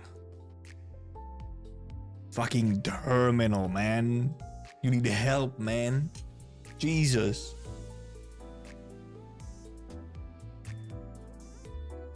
They intended to reroll Arknights for Walter. Yeah, that's the thing. Like sometimes rerolling just makes sense if you want like an easy time. You want the one super broken unit who will carry you for the next year or more. Assuming AK Ego's going to be shardable? Yeah, I would assume no. You mean Ringsung? Well, in Limbus, yeah, someone like Ringsung, yeah. We haven't been told either way, no, but it would... I feel like it would be strange if they were shardable.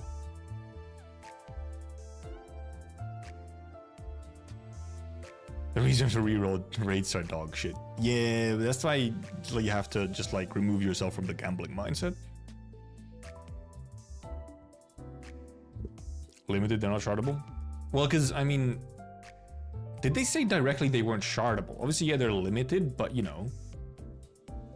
Well, Purgis IDs and Egos are not shardable on the first go-around, but they're shardable later. But obviously a collab is also a different situation from Purgis, so...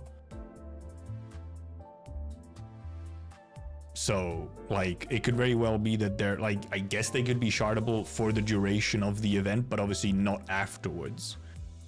But to me, it makes more sense that they would be...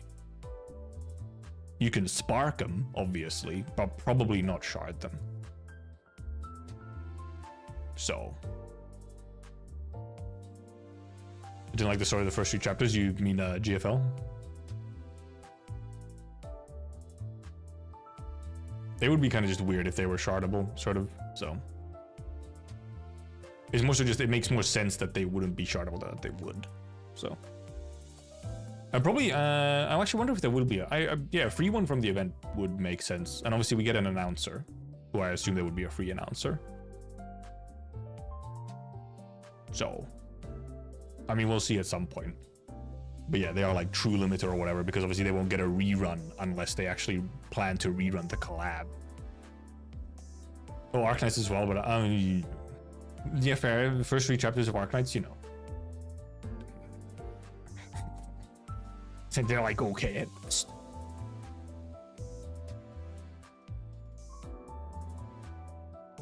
Doctor announcer. Doctor announcer. Actually, Doctor announcer though, because Doctor wouldn't speak, just like Dante. Because I still don't use any announcers because I find them speaking distracting. 관측이 끝나셨다면 단말기는 종료하시는 걸 Yeah, yeah. The early gacha game stories are just so often just mid. It's just kind of it's weird. It's just I don't know. It's like a law. It's a law of the universe that early gacha stories are like mid. Like for example, by Project Moon standards, early Limbus story is also kind of mid. Like, well, I mean, like Kanto 1 and 2. Kanto 3 is better. But by gacha standards, they're better. So.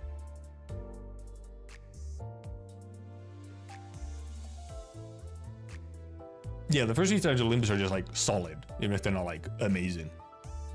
I miscounted Dante.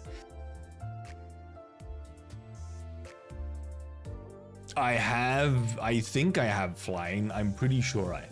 I think I know what it's about. It is about the funky passive.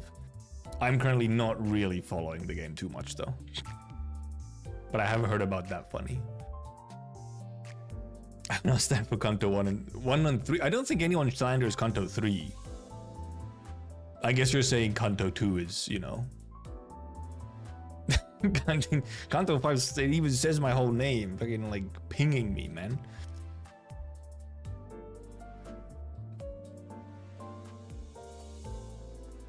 Also, yes, Xenesis, that is apparently how she works right now. It's...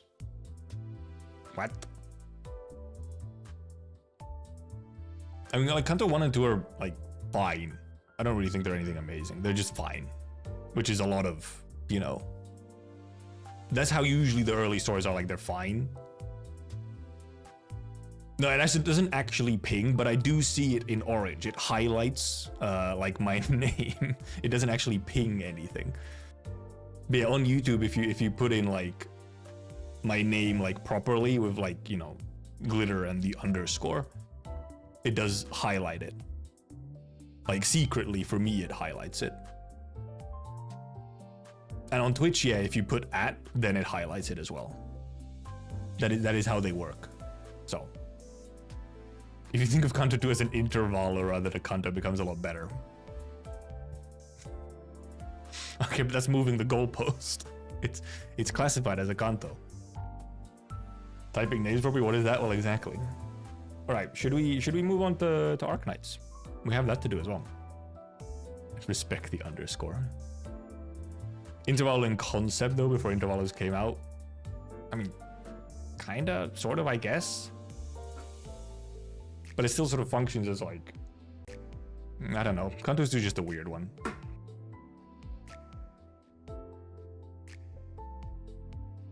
I mean, yeah, Kanto 2 just feels, you know, it like, standalone, it just feels a little whatever. Like, that does make it feel like an interval because it just feels like it's doesn't really get into much meat of anything. It feels like setup more than anything. Which just makes it feel weird and out of place compared to the others. And I mean, Kanto 1 is just like super fucking short, poor Gregor. And it is more lighthearted, that's true. Not to spoil anything, IS5, so I gotta go. Reasonable, reasonable. Alright, let's move on. Or move on to the next thing. Let me just...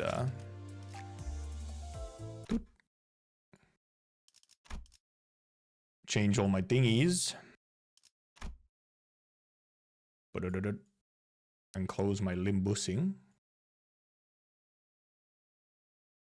There we go. Close that, close that. Put my Arknight sounds back on. I'll change the categories as well now. Okay, give me a second. Let's not scam people and actually change the category. Oh, I should probably do it on YouTube as well. Give me a second. By forever. Not forever, but it will be a little bit before I probably do a Limbusing stream, not gonna lie. Just because I'm trying to figure out when would sort of be a slot to do something like RR, so. No worries, Anonymous. Hope you had a good time. This time it actually worked. It might have been possibly the way that I did it, because I did it through OBS, or it's just Twitch being stupid, so. Because sometimes, yeah, Twitch just doesn't like, sometimes you just have to refresh Twitch for it to show it, so we'll see. Well, you know, Twitch is sometimes just stupid. Like, there's no way around it. Sometimes it's just dumb. Let me change it here as well. Actually, I shouldn't change it through here. I should change it through the actual live tab, maybe.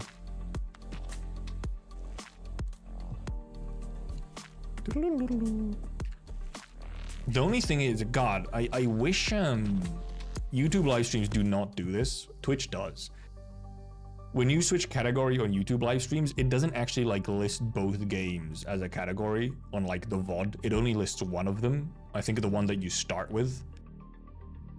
While, you know, Twitch actually shows both as like a, like, hey, this stream was these two things rather than just one of them. And no worries, borderline, life happens. Also, your time zone is, I believe, somewhat it's a little mismatched now. That's my Enfield withdrawal. I'm doing fine-ish. Because I got to play enough of it during beta and so on. And also, it's helped. The thing that actually, what's helped with Enfield withdrawal is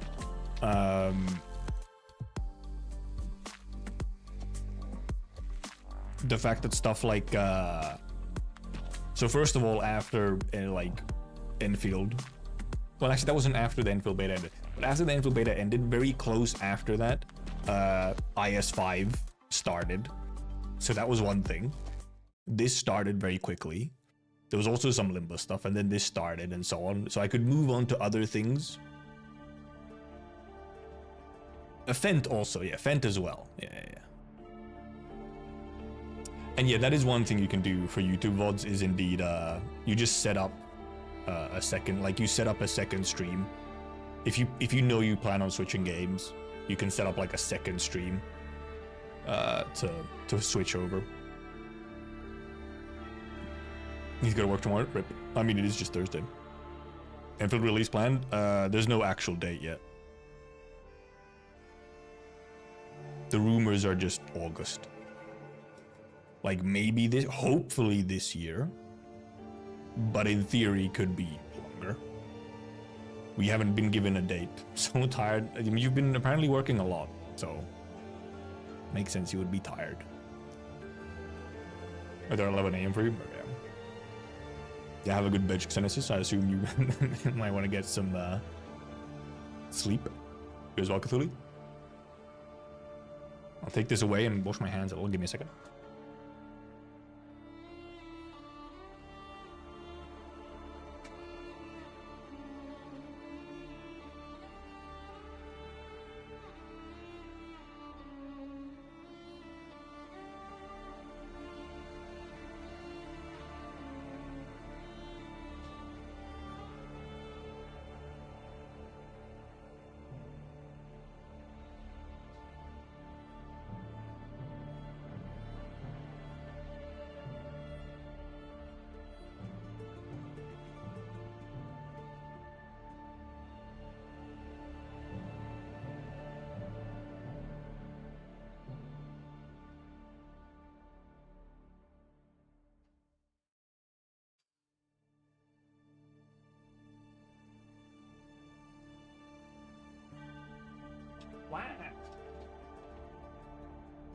Try and clean my glasses a little.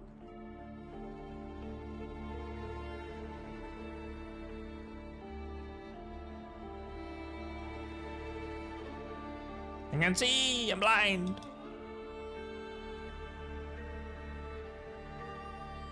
They're also on, just talking about the VODs.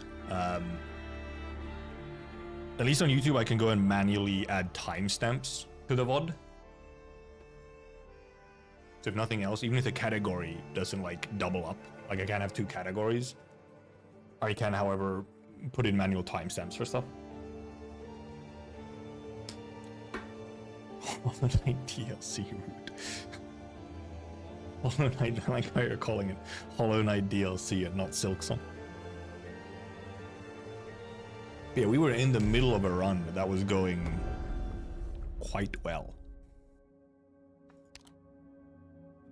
So what our plan was indeed encounter, emergency, if we have enough plans, then emergency.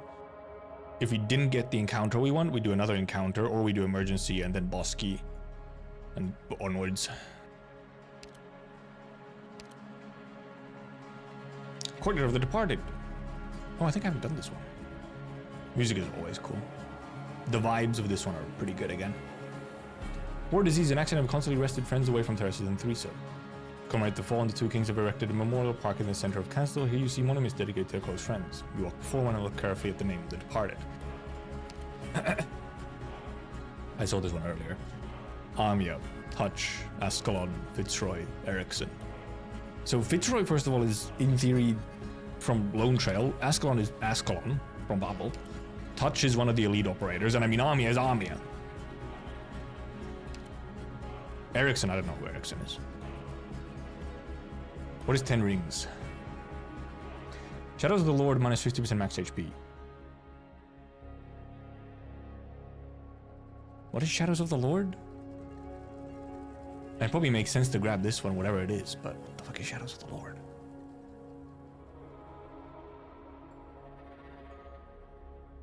Maybe, maybe this is for the boss even. Could be.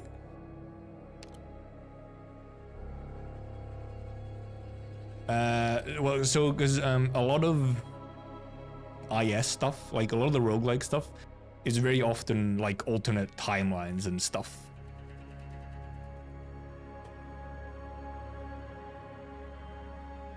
This and more streamer wisdom to come. Okay, this for the boss. Yeah, I mean, we'll grab it. Also, we want to grab it anyway, because a lot of this is like alternate timeline sort of stuff. And specifically for IS5, it's actually like a storybook. Like alternate storylines for how Sarka's history could have gone. Here lies Amia, may she rest in peace. 10 rings are carved on her monument. In an absent-minded daze, you see a vision of Theresa putting on Amia's rings for her and seeing her off. When you turn to your senses, those same 10 rings are already on your fingers. You don't know why, but you feel these rings don't belong to the Amia before you, but to the King of Sarkas, to Rhodes Island. They belong to the Cortus you know. Let me go read this fucking... Amia hoped to change the land with her own power rather than rely on the King of Sarkas. She refused their kindness and journeyed through Terra's nations with unmatched resilience and resolution, saving lives and calling for peace, until Oripathy claimed her life. So essentially a version of Amia where she didn't become King of Sarkas.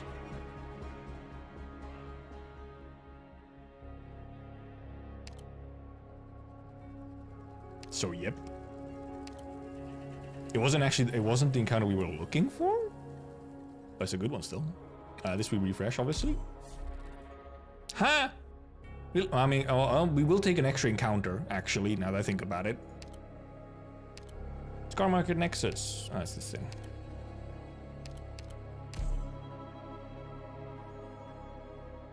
Yep, we'll take Gigi. Still not the encounter we wanted, but... Land Reclamation. What the...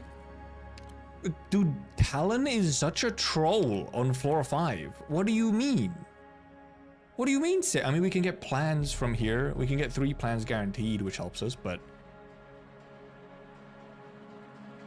I'm not knowing AK story post chapter 7.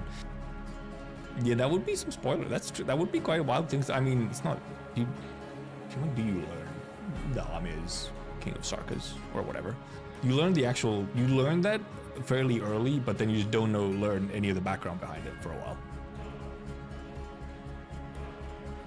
So those choices in the encounter give you some insight into how bubble works in this timeline. Yeah, I'll probably go for like those later. Though that, I guess that encounter is only if you're going for ending 2 though, which is a little fucked up. I mean, we'll take the plans from here because that we get 3 plans, so then we can go emergency and do this encounter, and we have enough for possibility or the what's it now? Never mind. It didn't give us plans. The bitch. Fucking safe house scamming me insano style. I think we're probably just not gonna get the King's Relics here. I'm gonna be real. Kind of like what it looks like right now. I guess Hope would probably be the best one.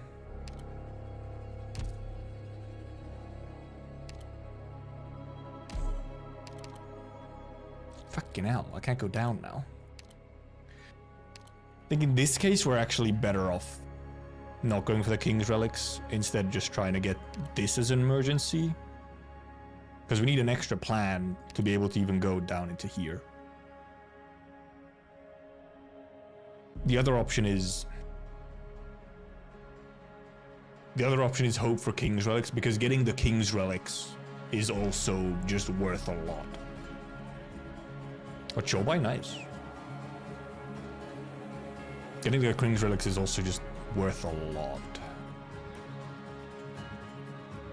Chobai Z2 is pretty good, yeah. The art.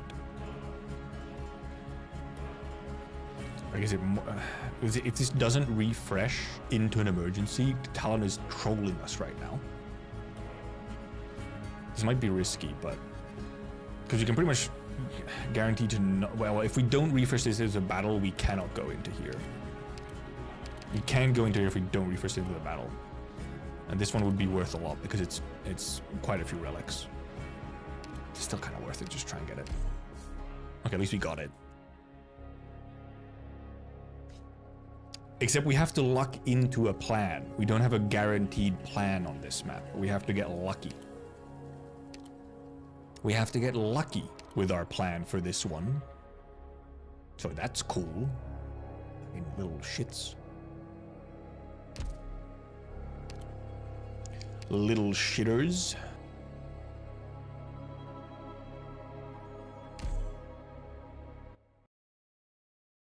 I did get trolled by the safe house. That was wild. It actually didn't give me the correct choice. It gave me like shit choices instead of giving me 3 plans. Insane trolling. 泥沼に引きずられるような進軍速度ですけれど、気になさらないの結構ね。私は待っててあげられますから。目の前の惨劇はいつ埋めた種なのかしら。俺がやる派手な傷跡を刻みつけてやろう。我が軍を発する。獲物はどれですね。聞こえた。役に立つ情報を奴らに吐かせて。 What else do we need to do? I mean, we want to put some like 春風が雨と化す時節ね。 should be pretty easy though. Punishing me for putting it on ice for so long. It's angry that I didn't do the run first. Instead we did Limbus first. Vindictive run, yeah. I can put her in as well. Which will be fun because we'll have, you know, full abyssal hunters. Not even full now. We do not have all the abyssals.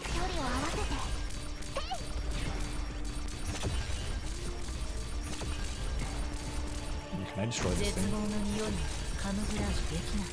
Thank you.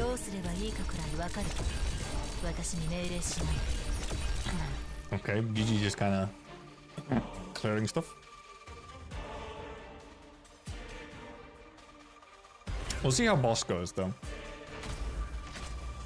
And like we're doing pretty good. Oh yeah, also I forgot that this dude is currently actually getting buffed pretty nicely. How much attack does he have? 5,700 attack by just default. Yeah, Gladi Ulpi is already really broken, so. And yeah, Golden Glow's fun. Of course, this is, you know, somewhat buffed Golden Glow. Golden Blow? Golden Glow. But you do get silly things like this.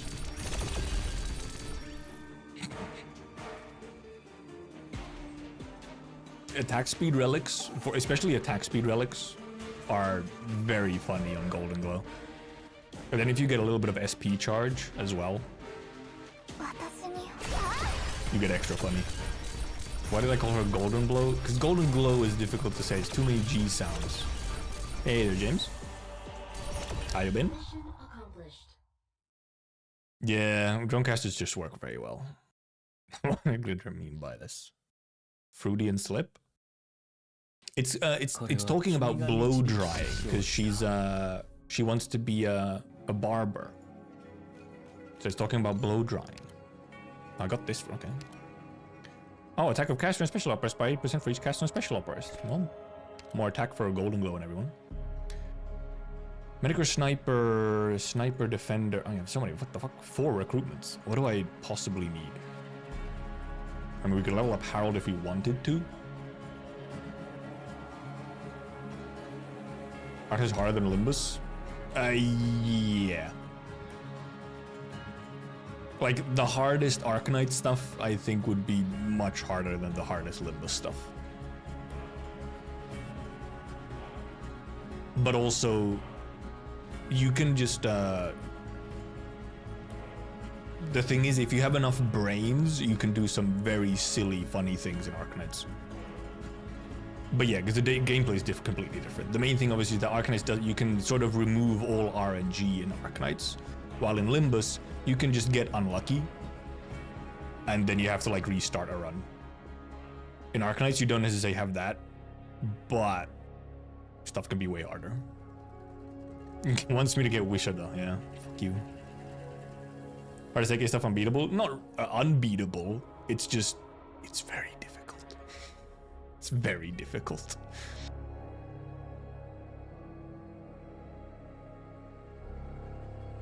The game being alter span? No, you don't, you're seeing it completely wrong, man. That's the Kino part, because you have a core cast member, you have a core set of characters who you get to develop, like, to an insane degree, because you don't have to constantly make new characters to sell. You can sell the same characters so you can deepen them. It's peak Kino. If a game is old enough, it becomes choose your difficulty game. Yeah, it does become choose your difficulty game, but that's why specifically the hardest stuff Arknights can be very easy. Though even sometimes, if you're just stupid, sometimes in Arknights, it can be hard to brute force stuff if you're just stupid. But then the hardest stuff you do have to opt in for. You're not gonna run into the hardest stuff unless you're searching it out. Full buff Challenger, I'm pretty sure it was unbeatable. They might have, yeah, it might have been one of the weird ones. Or, and some of the, I think some of the CCs maybe had some stuff where you couldn't do max risk. But I feel like almost every CC has had a max risk clear as well. I think every CC has had a max risk clear. It's been, I think it's maybe been some of the other ones. Like one-off events that had like stuff where you couldn't. And people felt by Dongbake. Because it's like the first time you have to almost like not plus win rate sometimes. Battleplan 1 did have max risk. Also, yeah, I mean, Battleplan 1 was also like, you know, beta, essentially. Like, it's super early, so I always just have less stuff on it. And because one thing is that we had some, so I'm pretty sure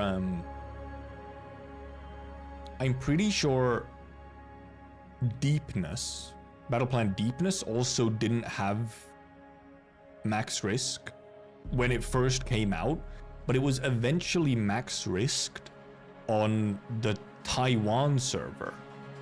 Because Taiwan server is like the most behind, so they played the CC like 2 times before it got to Taiwan, and then they finally managed to optimize it fully for Taiwan and actually get a max risk. Yeah. TC9 took until Taiwan release, yeah. Yeah, I think it's just because Dongbek is the first boss where you have to like just not press win rate. Yeah, Seeing just ran out of time and they didn't get it on Ian. Alright, Ian didn't have pause deploy at the time. That's so fucked up. And then they added it back in. Is CC5 also not have max risk? Might be. I don't remember all of the CCs that had and which didn't. I remember Deepness specifically.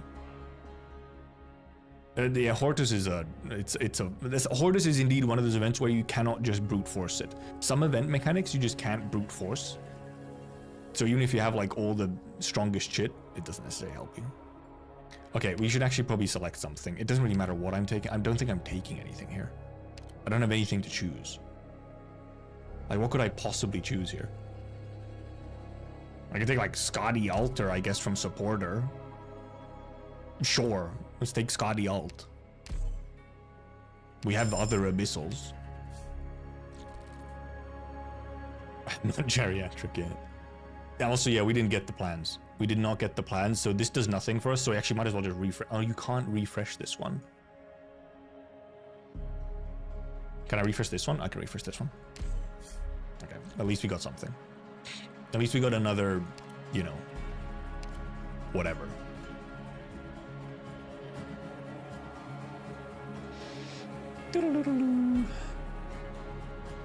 Scotty doesn't benefit from HH? Does she not? I think Scotty herself doesn't, but did she have herself? I can't remember what was in Elite 2. Oh yeah, I think Scotty Alt doesn't, yeah. Scotty Alt indeed does not, because yeah, she's not considered part of Abyssal Squad. She's still just good, however, is the thing. Also, she has true damage if we want it. Well, if we get her upgraded, that is, but... Well, we get a plan from here, it doesn't help us, but at least we get one. It no longer helps us. But this is a pretty easy one. Yeah, oh yeah, Sculptor gets a buff herself. Yeah.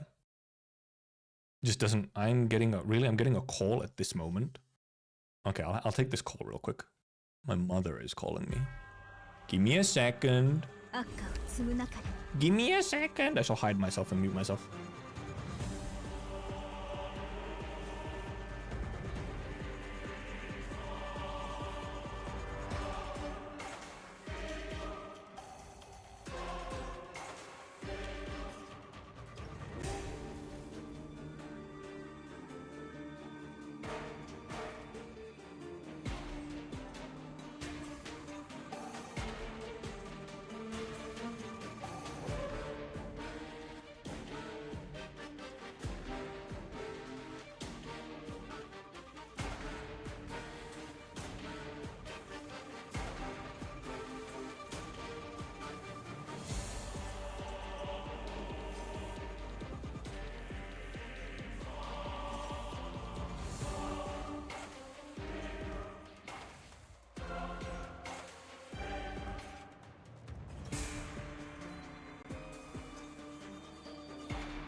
Wah. She called me because I'm going on a trip this Friday, so obviously your mother has to call you like, oh my god, is everything ready for the trip? What's the weather like? Parent things. I see the talk about chapter 14 mechanics and whatnot. They are a thing. Gaming time.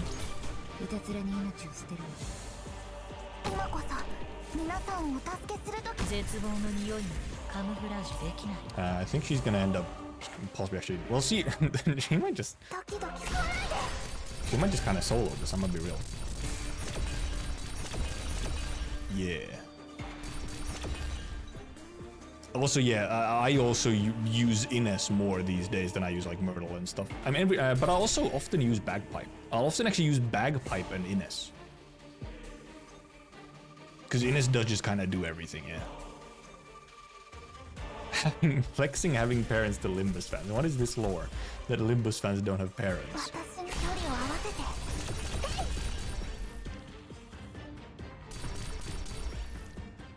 If only I had more SP regen on her, this would be even funnier.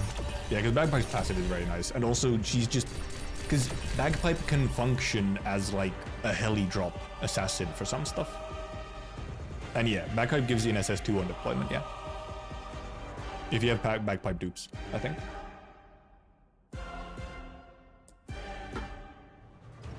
To bring Bagpipe to buff Ines, you kind of do. Because yeah, Ines gets S2 on spawn with Bagpipe. She doesn't have to wait for it to charge up, which does help. Because sometimes that charge up, if you're putting Ines into like a dangerous spot, that charge up time can sometimes be the difference between her getting the skill and DP or just dying.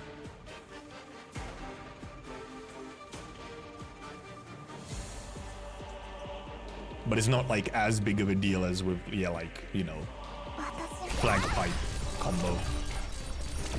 Also, yeah, this ended up, this just turned into a golden glow map. 生き残ること。それがあなたが守るべき唯一のルールですよ。Yep. Well, fucking useless. After we have no more battles. The one plan that we can't do anything with. Sniper specialist, medic defender. Well, we can't even get Scotty upgraded. We got a specialist we can't do anything with, I think. We can't really do anything with any of these, I think. Don't think we can do anything with these. Don't really have anyone to grab. We could grab, like... What could we grab? We could grab just, like, we could grab, like, Spectre Altar? Because she has, you know, abyssal buffs. This is my first ED2, yeah, actually getting to the boss. Backpack buff is just quality of life buff. People consider this is actually very OP. I mean, for general content, it's a quality of life buff. But for some situations, it is almost just necessary. So. Also, yeah, nothing in the game is required, but in general content, it's more quality of life. In harder content, it does really make a difference. And yes, for like, specifically for flag pipe stuff, there very much was a thing of like, sometimes some maps really became significantly easier having like the full bagpipe setup, like full flag pipe setup. Because some of them, like, you know, at one point in the game, there was just like, flag pipe was just incredibly OP. I guess we'll grab just her, because she has some, you know, actually she doesn't even have them because she's not E2, is it? She won't actually even have, yeah, never mind, she won't even have talent. She won't have talent up. We could take Texas, or even Ascalon, actually, just for, Ascalon works at E1, so we could take Ascalon, actually.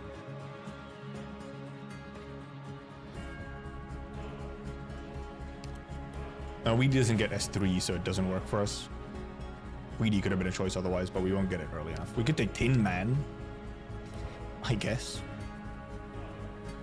But it might be Ascalon. Ascalon works pretty well at E1 already, so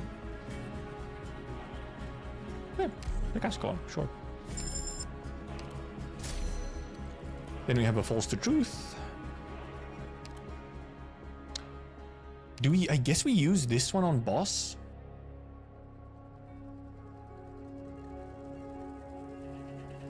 And I guess we unlock the module for Gladia, actually.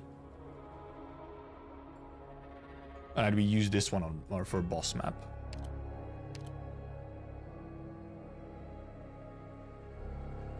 For the push-pull strength.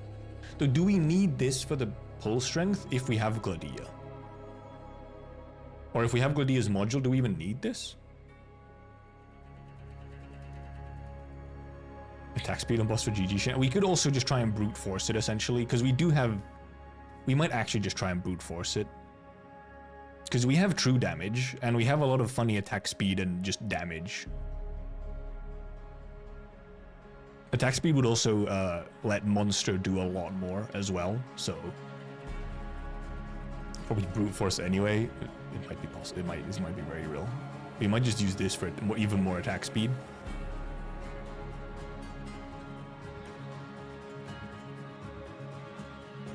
I think it actually might be what I think that's what we're gonna do anyway. All right, have a good bed, Shellpad. Just teleport the boss. We can also, yeah, because we can't. How does the shoe teleport even work for this boss? So we got another plan, which obviously we don't really need usually. We can obviously do this. Man, these don't do much, huh? Levitator or weightless. Wish we could use this, but we can't. We don't have anyone to do this. This doesn't really do anything either.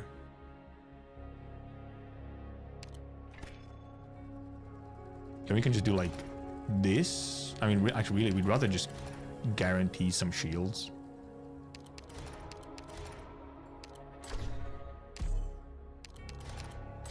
Oh, nice, 2 shield. And this gives us hope. It's not gonna do anything, but sure. It's funnier lore-wise if Kelsey just murders Theresis. Actually, for this one, I think I'm gonna put my headphones on. We wanna hear the music and whatnot. Because I'm wondering how the shoe teleport works. However, because obviously you have to like get them in range. But we're probably just gonna end up actually not doing shenanigans and just brute force it. But final page. And this time we have declare the king's true names. It is Theresa with Theresis. You succeeded. The painful reality cast from your mind. Castle stretches out before you, attracting people of all races. An inclusive federation rises on Terra with the speaker and the general. No.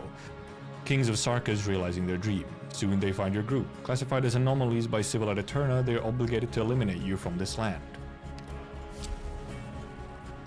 The Twin Kings bring reconciliation to the land where all beings live and love in harmony. After 2 centuries of suffering, an epoch of humanity finally dawns, allowing healing to begin. This is the dream home the Sarkas are proud to share. Court visit. A century or more ago, the Sarkas rescued the Palace of West Haelig along with other plates from a giant catastrophe in Londinium and brought them to Castle, the beginning and symbol of reconciliation. Hey there, cool dog. Alright, it's these things. These are the shadows, right? It's these funny things. Right, so, yeah, because these are shift, these are shift tiles, aren't they? I'm probably gonna put fucking Ulpian on one of these, though. So that he can slap Theresis. Also, yeah, the quality is quite something.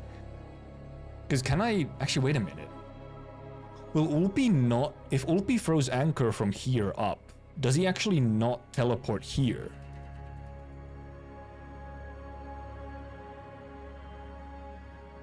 See earlier why Ulpi might be bed. I know there's the Eaters, obviously. Because I'm wondering if he would... I assume he would go... I'd hope he would stay here once he throws the Anchor, rather than just not go at all, which sometimes happens. But I think since the enemy is here, I know Theresis sits around here.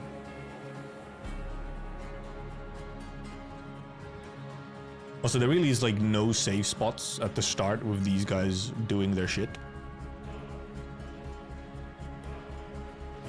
And I guess we just kind of gotta go in though, huh? Check that our shit is good. Let's go on with S2. Maybe actually on S2? I guess we're not doing the push down or the pull tactics, so I guess we could just keep S3 for damage instead. Pull PS3, in SS3. I guess Shu on S3 instead, just in case. Obviously, Kelsit on this. Oh, Logos maybe on... Actually, maybe Logos S2. Logos S2 can probably do almost all of the mobbing. Or Logos S1, sorry. Logos S1 can do like all the mobbing, because the only blue box is here. So Logos can like possibly cover this entire thing. Having no safe house was like IS5's gimmick. Sometimes, yeah, a little. Maybe actually Logos S1. Because he can like really do a lot of the whatever. Because our boss killing is going to be like Kelsit and stuff anyway. Like more Kelsit, will be honest, and so on. And even, well, maybe Golden Glove, we'll see. Because I know that they have a bunch of the Sarka's Vor things, so blocking stuff also becomes problematic in theory.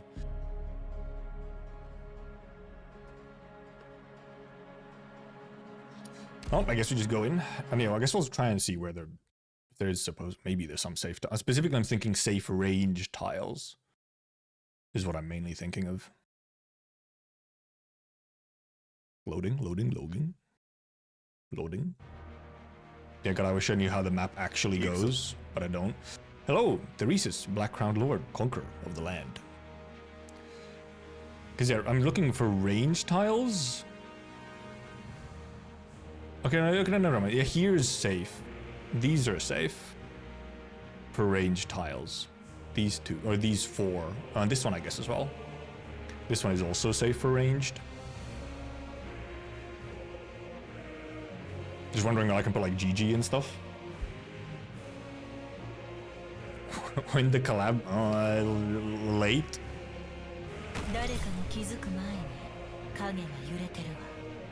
Do they charge up this stuff? We put GG over here. Oh wow, okay, wow. Do I really have that little HP? Huh? Oh, yeah, does he fucking spawn this stuff? Was that a thing?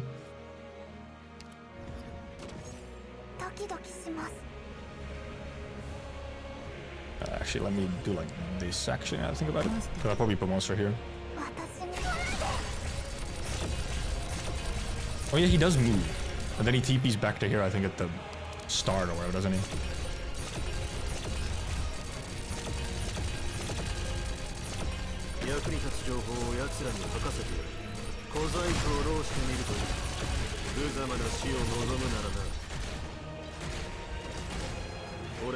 You might actually want to wait a little bit and not just kill him instantly, considering how he functions somewhat.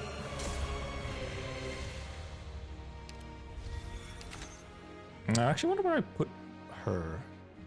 Also, I just realized Ulpi just fucking died, apparently. Oh my goodness. I didn't realize the dude just got kicked. Got slapped. Is this the... What does this do? Let's see. Okay, yeah, it's the AoE hit. It is indeed the AoE hit. Should we do this, by the way? Yeah, he charges up the little AoE thing or whatever. Okay, well, he's gonna phase 2 now.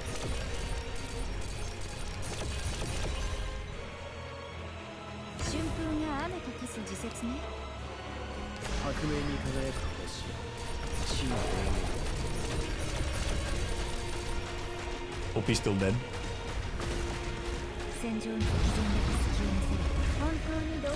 Get some healing going. Okay, never mind. Jesus Christ, monster. Boo! Okay, Jesus Christ, calm down. Or I removed him instead of deactivating him. I'm dumb. Holy shit, I'm stupid. This is a slight issue, obviously. 影に沈めてあ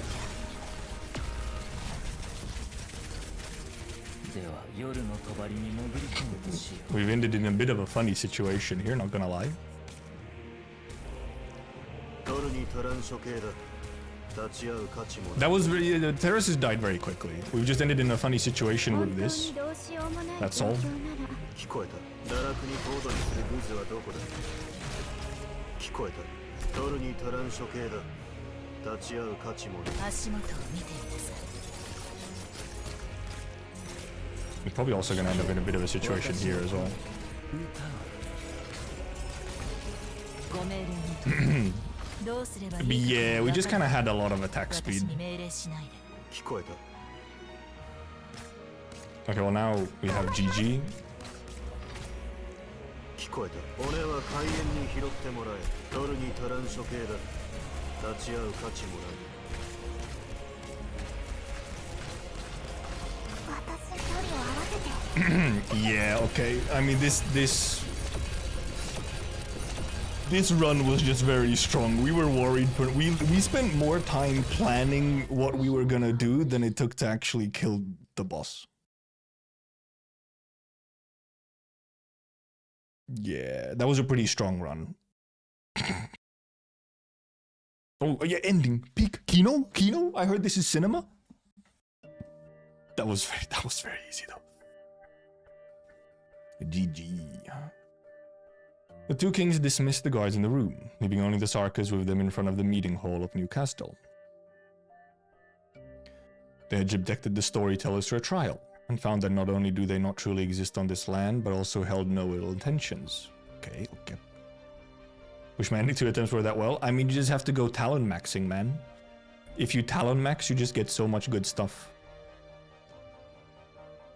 Oh yeah, also, yeah, wait, I have to check if I got all the ending parts. I don't know what the requirements were for the special stuff, so... Okay, let's focus on the ending. Actual story. Thus, the duo stop being hostile and prepare to listen to their visitor's dissent. Sarkas each have their own wildly different ideas, but the kings listen to and acknowledge them all. The guests were allowed passage. They're invited to freely explore New Castle and to tell more of their interesting stories. After that, the hosts walk toward the steps while their guests move toward the huge door. Perhaps, after experiencing this spectacular New Castle, the story shall come to its end.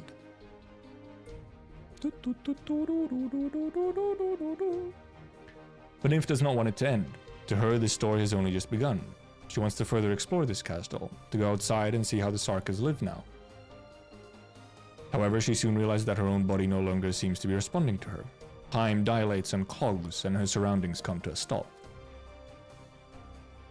Then she feels herself being lifted from her body, soaring into the sky. She only catches a glimpse of this changed land before she falls into a silent darkness. The sky rumbles, indicating the revenant's satisfaction, but also indicating the story is on its last page. The unconscious nymph falls, and in that moment the two kings turn around and try to help the frail Sarkas up. An invisible force catches her body before she can hit the floor, and slowly lifts her back up. The keys on her staff scattering all directions, leaving a space difficult to discern if reality or otherwise. A white figure emerges from the jaw's head. Oh, this CG!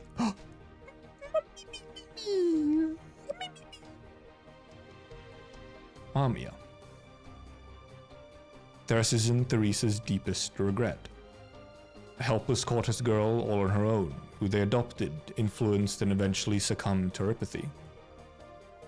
Her apathy took her life away, and they were powerless to stop it. But now, the emotions coming from that phantom are precisely what they had lost. Amia raises her hand, and a pure white crown appears in the air. Civilite Eterna. The kings had never imagined burdening Amia with this. But on another Terra, in another existence, perhaps they may have passed on their inheritance to her when they fell.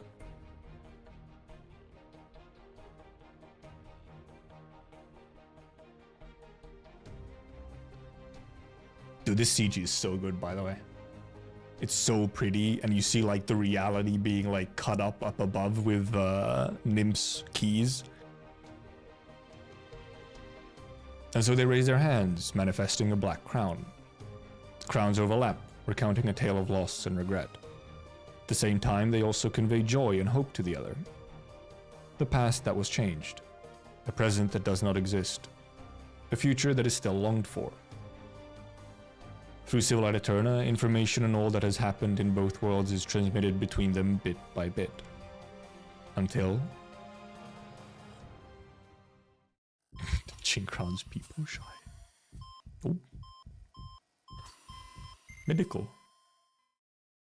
Nymph opens her eyes. She can still remember going into the story from the Soul Furnace. Then where is this place? How did she end up here? She's left confused and a little nervous. Are you awake? All her worries disappear when she hears a familiar voice and sees a figure roughly her own height. Mimi! Rest well, Miss Nymph. Don't worry, you'll be alright soon. This Amiya design? Why is it this Amiya design?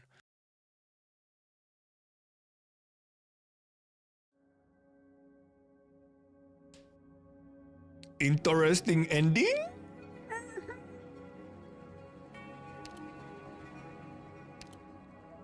And yes, quite an easy clear of the map itself. It was a very strong... I forgot this thing counts the actual run duration in like real time, even if you're not playing.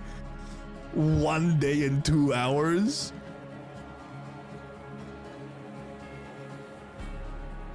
Yeah, it should be different. Amiya has a different design after chapter 14. Which is why it was weird that it was that Amiya design. That's funny.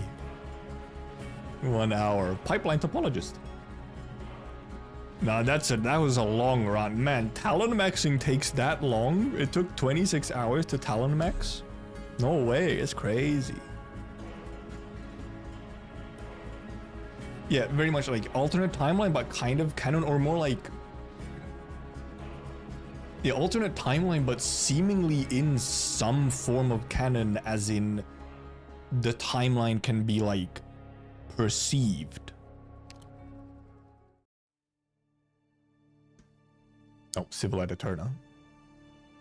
Also, we got this complete adventure with at least 60 max hope.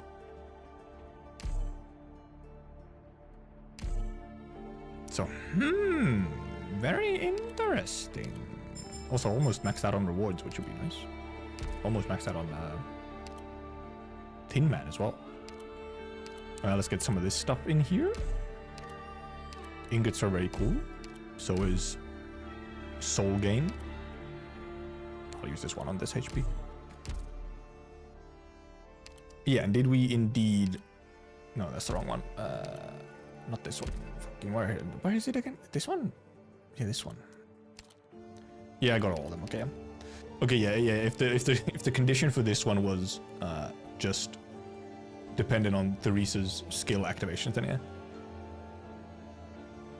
I know, Matt, the reference were when Amiya showed up in the furnace. Well, the situation might be better after chapter 14, okay? So maybe they're not mad. But yeah, it seems like an ending where we might actually just read through. I haven't actually read through these. We might read through these actually just now. I feel like I might just read through them as for the end of the stream. Though, I mean... But yeah, I want to read these. We'll see how much time. I'll read through the story bits for these. And probably Nymph thing as well. We'll see how much time there is. Part 3 is Theresa to AoE attack 5 or less times. Okay, yeah. But does that is that phase 1 and phase 2? I guess in phase 1 it charges much slower. And in phase 1 they got like 1 attack off. Yeah, well, I want to read through them. Ending 1 text is probably, you know, stuff between Tin Man and whatnot. But it seems like this seems like very much an ending where it's like a timeline that's not our timeline, but it can be like perceived. It's not just like a fully fake thing. It's like an actual in-universe sort of timeline version. Because it seems that Nymph maybe not completely realizing that she's not just telling stories and seems to actually be, you know, exploring other, like, pretty much mirror worlds, yeah. Then got a little bit too deep in, and Amiya maybe realized and popped in a little bit to help her out. Exactly. Girl told story so hard she got hospitalized. Amiya had to come in a little bit and like plunk her out of the story so that she doesn't get like consumed by it almost.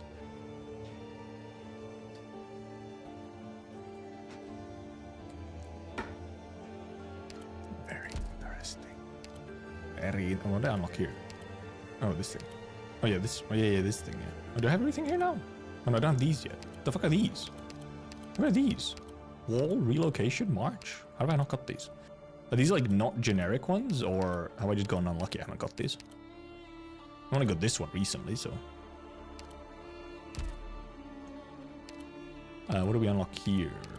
This one. Oh yeah, this one. Oh, and obviously we would have unlocked this one. Dude. This is such a nice CG. Just unlock it. It looks so good. I might make this the thumbnail for my next set of IS streams. It's so good. Limb's tail is very long. There's a fair few Sarkas subspecies that have very long tails. Like yeah, look at her tail. It's like it's going all over the place. It's also like a funky shape at the end as well.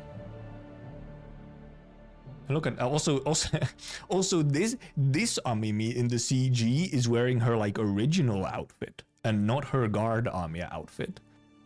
Or like her Victoria arc outfit. Like this one seems to be her original outfit. So she's switching between these outfits. I prefer for long versus short. True, we haven't had any arguments about that. Dude, this one is so nice. It looks so good. There's two here. There's already two more here. Obviously, one of these is. Does Ending 3 have double CG or something? Because there's two here. Unless it's Ending 4 CG is already for some reason here. I also haven't, actually no, I haven't read Nymph's operator file because I don't have Nymph herself. Sura Saragulti, arise my friends. Let's actually, let me...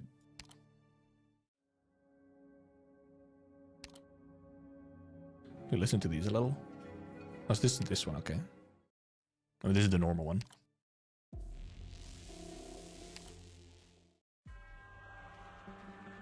It's that one. Oh Jesus! Oh, I think this is just the first boss one. Yeah, this is just mid boss. And this is obviously first ending, and this is second ending. It's getting perfect steers, clear steers. I didn't do anything. Not really. Not any. So in some of the previous ISs, it could do something. You sometimes did get something for doing perfect clears. Actually, I guess there might be something that here maybe would unlock it, but I don't think so. So in previous ISs, and we can go check. Here, for example. Right. Here. Perfect clear. Thoughts drop +1. You have to like unlock it. You might get more XP for a perfect clear as well. Yes. Actually can't remember. But you do also have like some specific buffs you can get where you get stuff from perfect clears. So, and also indeed you can get perfect clears even by leaking if you just have shield. Shield doesn't count for perfect clears. You can lose shield all you want. It's just actual life points. Obviously got some new ones here. No, Remnant. You can't fucking see. It's just Tin Man. It's Tin Man. To be a wandering ghost without a body, this is the price some Sarkas willingly paid to ensure the future of their race. There's so much text on these as well. So much you could go through in here.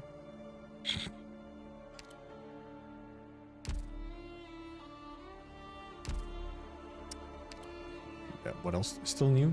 There's something up here still. I didn't go for all of them. Oh, these ones. Yeah, this is the Goliath sword. There's also Great Banshee's Veil. Former Lord of Banshees always seemed amicable, as if that were her only side. Oh, okay, so La Carmeline. Pulled out her bone pin, sang softly, and impaled agonizing wails into the minds of every intruder. Jesus Christ. Banshees. Oh, right, yeah, let's read through the read through these as well as the Nymph monthly squad, and we can go through Nymph's for the wiki. We can go through Nymph's operator file as well.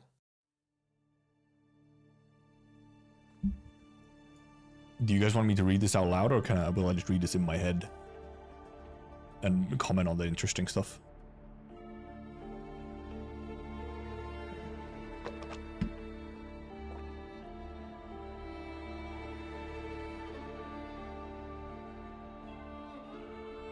Okay, this seems more related to the actual Nymph event.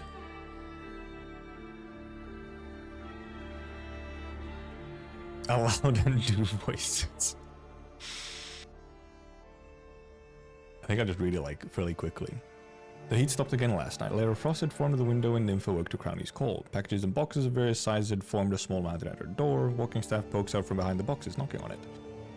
Is your luggage? Nymph asked, rubbing her sleepy eyes. Can say goodbye. Crowley's voice is a little hoarse. I have to go and find it. The storytellers have struggled to fit in ever since they were chased out of the soul furnace by Fremon and went back to their lives. Rude. Some find it hard to muster energy to do anything. Some shudder with fear to even open the door, while others would put pot on firewood and mutter that dinner was done without ever lighting the fire. Bible doctors say patients with this furnace syndrome require counseling, not medication. Did Nymph just traumatize all the people she took over to the furnace? Ma'am? Crowley's symptoms are the most severe. She could not forget the legendary city of Castle deep beneath the earth. What the fuck? Dude. Huh? The Nymph event ended so the Nymph event was so lighthearted and stuff. Oh, ha, hee hee. And now we're oh, by the way, after they got to the furnace and told some stories, they're all deeply traumatized. This time I've made up my mind, she says with reddened eyes. I've seen his location in my dreams. I can see the pit, the well of my inspiration whenever I close my eyes. I can't forget it, I just can't. Well, good luck then, yawns the Nymph as she reaches out to close the door. But she doesn't care apparently. Are you gonna stop me? Crowley stops the door with her stick. Nah, too busy. Nymph stumbles towards her bed. I'm about to miss the party in the floating city. They've thrown down the ropes, I've got to climb it. Huh? Oh, Nymph's symptom is sleepiness, but she insists she's not sleeping, but rather visiting in a floating city by the name of Casdal. What the hell? This ending has suddenly turned a little bit dark. It's okay, you can ask them to move Casdal over to the pit and we'll jump in directly. Oh no, the Lich is coming. Run! Crowley tries to persuade Nymph, but sees a terrifying figure coming from the furnace node. Oh, you're here too? Perfect. Nymph, Crowley, come with me. Ermengarde binds Crowley's wrists with arched threads, preventing her from escaping. Hearing her name, Nymph mutters, I don't need treatment, I need to get to the part where... Come on, Nymph, wake up. Ermengarde snaps her fingers and Nymph's eyelids fly open. The Lich waves her hand and all the luggage at the door disappears into a cube. Come, everyone's already there except for you two. Again, Ermi? I just wanted to see it again. Can't this wait? Not the one looking for you, it's Master. Master? Master Fremon? What does he want? Nymph is a little grumpy from the rude awakening. We're going into the sky with Casdal if you hadn't chased us out. Don't worry, you'll have all the time in the world this time, says Fremon half an hour later, after listening to Ermengarde's report. Nymph pouts, but dares not speak upon seeing the anger on his face. She cuddles up and rubs her feet for warmth. Why is it so cold? asks Crowley. Did the heat stop again? Paul, with a pot in his hand, replies, it stopped last night and hasn't been restored. It's the longest it's been down. Something wrong with the furnace? They all look towards Fremon, who could not help but raise his voice. It's because of all your great stories. The revenants got so excited that they're demanding stories all the time now, night and day. They're even ready to go on strike. You know what? Forget it. Why should I bother explaining this to you? He flicks his sleeve and everyone present is thrown into the furnace, as though dragged in by an invisible rope. Just this once, I told them, this is the last time. Nymph's eyes light up. Mean we get another adventure? Yay, the floating city. The great pit. Did you hear that, Nymph? My dream is coming true. Crowley keeps shaking Paul's shoulder. Paul hugs his pot and smiles with confidence. Good thing I came prepared. I'll have warm meals anytime I want as soon as I get back into the story. Don't you dare babble on like you did last time. Fremon smacks Nymph on the head. This time I'll be watching her every move from close by. Anyone who runs their mouth is getting kicked out on the spot. But it only makes Nymph more excited. I didn't fully appreciate the opportunity last time. This time I won't let it go. Fremon can't help but roll his eyes at the excited furnace syndrome patients. Just make sure you get out once you've told your story. Under no circumstance should you promise the revenants another one, no matter how much they plead. Yeah, the spark returning the eyes of an addict. Yeah, what the hell? They're like addicted. They're like having trouble differentiating reality from the stories. I think they need help, guys. Like, they need rehab. Farewell and goodbye, and then in the messy room. What the heck? They're not okay. Farewell and goodbye. The day that Tin Man left Casadil, Nymph and the other storytellers went outside the city to see him off. Yeah, being pulled out of a perfect world simulation, yeah. Dreams seemed to linger in them. None knew what to say at a time like this. They stared at each other under the sun, and the workers moving stone on the walls laughed at them during break time for standing out there on such a hot day. It was Tin Man who broke up the silence. Shows off his newly bought knit shirt with a mini soul furnace embroidered on the chest. Nymph is impressed by his metal body's heat dissipation capability. While Crowley recognizes the shirt as being from her stall. At the end of the farewell, Nymph presents a gift on behalf of the group. A box of potato fries, sculpted using scrap Oriron from the Great Furnace. Tin Man laughs and says being a box of fries wouldn't be so bad if he had never found an appropriate body. Farewell, I'll be back once my work in Columbia is done. I just hope I'll still recognize Castle by then. Tin Man lights a pipe and walks into the wilderness. The three tin friends on his shoulders snatch his hat and play catch with it in the air. A month later, Kalaisha left without telling anyone. There's a box and letter where the hut used to be. Box was full of ointments and a single garland. The witchcraft on the garland had been removed, but it remains beautiful. The letter, Kalaisha asked Nymph to bring the ointments to the Noxera soldiers working on the new plate outside the city. She had officiated funerals for their fallen comrades, and the ointment soothes the pain the survivors suffer from their rotting skin. Man, life as a Noxera? At the end of the letter, she asked Nymph to forgive her abrupt departure, for she did not want to experience the awkwardness of Tin Man's farewell again. She believed that the secret to soothing the pain of the Noxeras awaited her in Sami, but would continue to look toward Casdal from the wind and snow. Which was... like, yeah, IS-4 might actually, yeah, be like...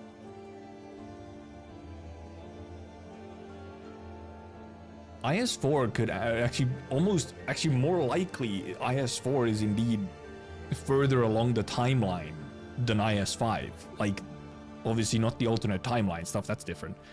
But like, these happenings is actually like, IS-4 is actually further, which is a little funny to think about. I mean, so is actually no, IS-3 kind, no, IS-3 would be as well. Yeah, IS-3 is also like further in the future.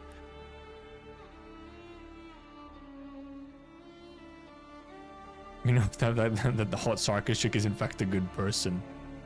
Really doesn't like it when you mess with her stuff. I mean, also, however, when you mess with her stuff, bad things happen, seems so reasonable. IS-3 even canon overall. I'm pretty sure with IS-3, IS-3 is one of those where like one ending is canon and then the others aren't. It's one of those situations. I mean, same with IS-4, like some of the endings are, well, I mean, IS-4 actually, no, I think IS-4 is also like, one ending is like, or IS-4 is a weird one where like one ending is canon, but also kind of another one can kind of be canon, and then some others aren't, and it's confusing. IS-4 is almost the most confusing of like what's canon. And at the very least, IS-3 ending 2. Oh yeah, for IS-4 ending 2 might not be. Yeah. I think the ending 2 is the main IS-4 one that isn't canon, because that one dude is dead, and at least so far yet he is not. But like it could be a likely situation actually that I can't remember his name, but the dude in ending 2 could in the future, yes, that ending could happen. There's not really anything about ending 2 that makes it for sure not canon. Like, it's still a possibility. It would just be further along in the future. Or not even necessarily that far in the future, just further than like what we've seen in full events. So he's not gonna be a Santana that Co stop the expedition and retreat back. Oh yeah, I guess that was that part. I don't remember that part. But obviously, I mean, you could also possibly, I can't remember how exactly they stopped it. Was it just a temporary stop or retreat, or did they indeed stop completely? Because yeah, if they stop completely, then yeah, it's not really likely, yeah. Okay, where were we? No, here. Nympha returned to the Great Furnace to tell the Revenants more stories, and the symptoms of Furnace Syndrome had faded, but reading the letter put tears in her eyes. Okay, symptoms of Furnace, okay, good. their syndrome is going away. Crowny comforted by saying that she could always visit Sami in the furnace while telling stories to the ancestors. In time, the soul furnace's renovation was completed and the revenants left. Crowny once again packed her luggage. This time, she really is leaving. Storytellers once again gathered on the walls to see their friend off. The walls were now fitted with brand new arts defense units, and there were no longer any workers to laugh at them. Nymph grabbed Crowny's sleeves and cried. The ancestors have gone, and now you too. Crowny pins a rose-shaped hairpin on Nymph's head, and places a garnet necklace around her neck. She steps backward twice, takes a good look, and smiles. Don't cry, I'm really proud of this work. It only goes well with a smiling face. No longer was Crowny seeking the legendary Lost City. She had brought her designs and was planning to apply to a designer at the sportswear brand. She was not afraid of failure, she said. She still had her souvenir business in Kazdal after all. The city was changing by the day. Might not be long before tourists started flocking here. And indeed, there were new faces in Kazdal soon after Crowny left. Not tourists, though, but infected of all races who moved in from the settlement outside the city. Now enough space for new accommodations, and the expanded vertical farms could feed more people. Or there was enough space for new accommodations. Even the ashes of the furnace nodes had more potatoes in them. Potatoes! Paul told Nymph that this was how every prosperous city was. People come and people go. Kazdal was not as prosperous, but who knows what could happen tomorrow. Nymph had planned to ask Modrock when she was planning to leave, but left the question unasked when she saw the rows of houses behind Modrock, and vegetables growing in the soil of the gardens beside them. She gave Modrock a big box of protective gear, which Crowny had sent through Penguin Logistics. What should we do now? Do we stay or leave? Nymph asked Paul, as she helps him loading his belongings onto a cart heading towards the new employee housing next to Rose Island office. Instead of answering, Paul takes a booklet full of numbers from the cart and points at a few figures. New seeds had just been planted and the previous season's crops had yet to be harvested. But mortality rates among the elderly were down significantly from previous years, because there was enough food and water to go around. The decrease in the overall percentage of the elderly was instead because more and more young people were coming to Kazdal, who were not only self-sufficient but also helping to make the city a better place. No way! Immigration! This is just positive immigration propaganda.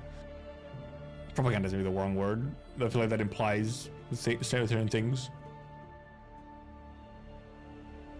Yeah, well, it's kind of like Modrock has like come far, but also Modrock really hasn't like, as a character, hasn't like changed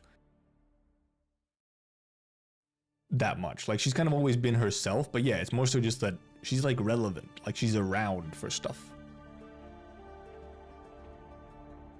I mean, okay, she's been gone for a long while and then suddenly appears in Nymph Event and IS5, but you turn around to look at the Great Furnace. It doesn't appear any different from how it used to be before the Revenants left. Num burns quietly within. Oh.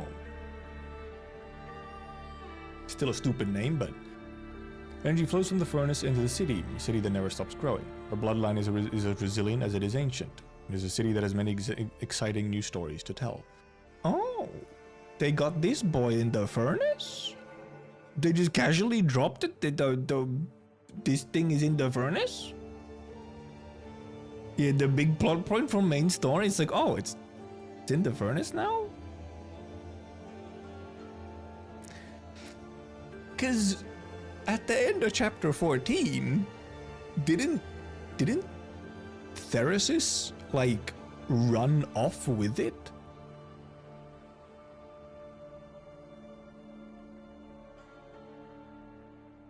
And now it's here? Yeah, he ran off with it. So how much further is this little piece of the story? I guess a good bit further. Huh. Did you just kind of drop that in there, huh? You would, dude. Because I have a friend who hasn't done like chapter 14 stuff yet, but is playing IS5. I don't think he probably didn't read these, but he would not realize that there's the implications of this fucking word being here is like, huh? What? What do you mean? Okay then. But also remind me, I feel like there was a whole thing where there's like multiple first Originiums? And like Amnannam is one of them? Or like maybe the first one like was split into pieces or something? Makes sense if they managed to free the remnants from the furnace? I mean, yeah, obviously, like, yeah, it had to be replaced with something, I guess. Also, yeah, you know, indeed, nations aren't hunting down the Sarkas anymore and so on, so... It's just a little bit funny that suddenly they're like, oh, by the way, we have the first Originium again. Even though the last time we saw it in game was with Theresis having stolen it. But it's also specifically this one, because yeah, so there are 2 other Originium as well, which would, however, not be this one, because this is a very specific name. I guess it could be a piece.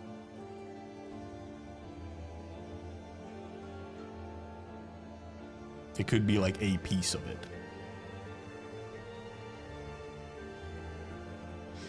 Four Souls box? What was that again?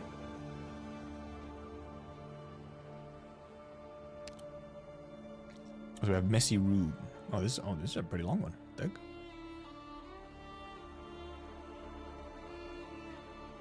Yeah, quite the drop though, yeah. Quite the drop here suddenly. Like, huh. Tin Man's eyes when he opens the door. Oh, the Binding of Isaac board game. Didn't even know about it. Lamp lying flat. Tin Man sighs when he opens the door. The lamp lying flat on its side. The radio turned up to the highest volume. Potato chip bags floating in midair. Water seeping out of the bathroom door crack. Window shutters tied up in a knot. TV lying wrong side up. Books stacked haphazardly on the ground. Tea table upside down. Sofa riddled with holes filled with potato chips. Okay then. Want to do with Theresis later? I do as well. Seemingly, I think he gets mentioned in the newest CN event to some extent, but I didn't look too deep into it to not like spoiler myself a huge amount.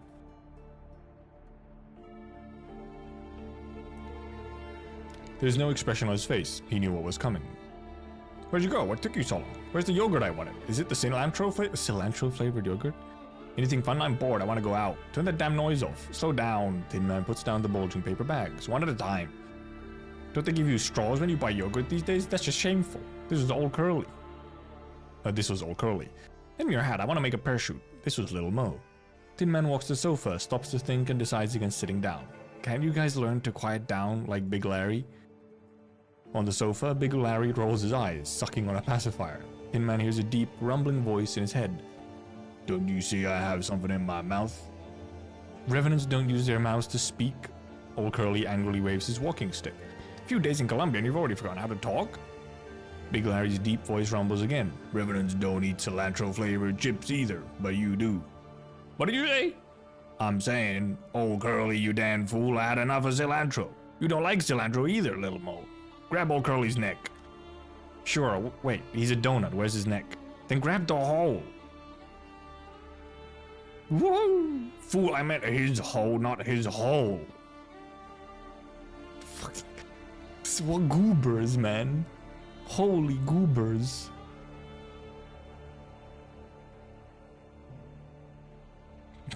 Ancient elder spirits that can kill you just by thinking, yeah, like, huh? The lasso turns around in midair and flies towards Tin Man. Hey! Tin Man swats it away. I'm the one who has to pay for all this ruined furniture. Can't you guys behave yourselves for the sake of my wallet? Well, for the sake of your chips? We're so close. Can't believe that cunning Colombian saw through it. Hand over the hat on and spare your wallet. Absolute goobers. They've gone weird once they went off with Tin Man. I bet it has to be the weird bodies that they're in, man. It's affecting them. The trio that had been fighting a moment ago now present a united front. A hot dog, a donut, and a cheeseburger, all made from metal, like Tin Man. Cunning Colombian. Is that a self-introduction? Tin Man leans against the sofa armrest. You got your passports right here. Hey, where did you go? Where did they go? Did you steal them again, Big Larry? Big Larry casually tosses 3 Colombian passports into the air. Not my fault you lost them because you're not paying attention. One of these days I'm sewing all my pockets shut. Tin Man waves his hand and the passports fall back onto the ground. Have you an idea how much effort it took to get these pieces of paper? Old Curly pokes in Tin Man's knees with his stick. Can we go out onto the streets now? Not so fast, your security screenings are still in process, Tin Man says. Don't look at me like that. You wouldn't believe how many questionnaires and declarations I had to fill out these past few days. Little Mo, dressed in pioneer garb, kicks the air in disappointment. I'm about to suffocate, trapped in this cesspool all day. Want to sling guns and ride off into the sunset on a burden beast. They've been affected by the media. This isn't a cesspool. It's a transit center with special security measures. Everything here is valuable. I will let the tap on needs to shut it off right now. Tin Man takes a glance at the toppled TV and pulls the plug. Stop watching pioneer movies and childish comedies. You should have outgrown them millennia ago. Like you're any younger, counters Big Larry. Look so busy out on the streets. Little Mo pokes his head into the gaps in the blinds, gazing out onto the midnight streets. But we're stuck in this stinking cesspool. We should have gone back to Castle. At least there was some heat in the furnace and hot water that doesn't stop running. Old Curly jumps on the sofa, and the sound of running water in the bathroom stops. Tin Man knocks on his stiff joints with the back of his hand. We came with you because you promised Columbia was gonna fun. Tin Man removes his hat and uses it as a fan. I'll tell them you're a liar and a cheat. Tell who? Tin Man covers Big Larry with his hat. Big Larry has to hold the brim up with both hands to keep himself from being swallowed whole. From on, we should know, or the one on our shoulder.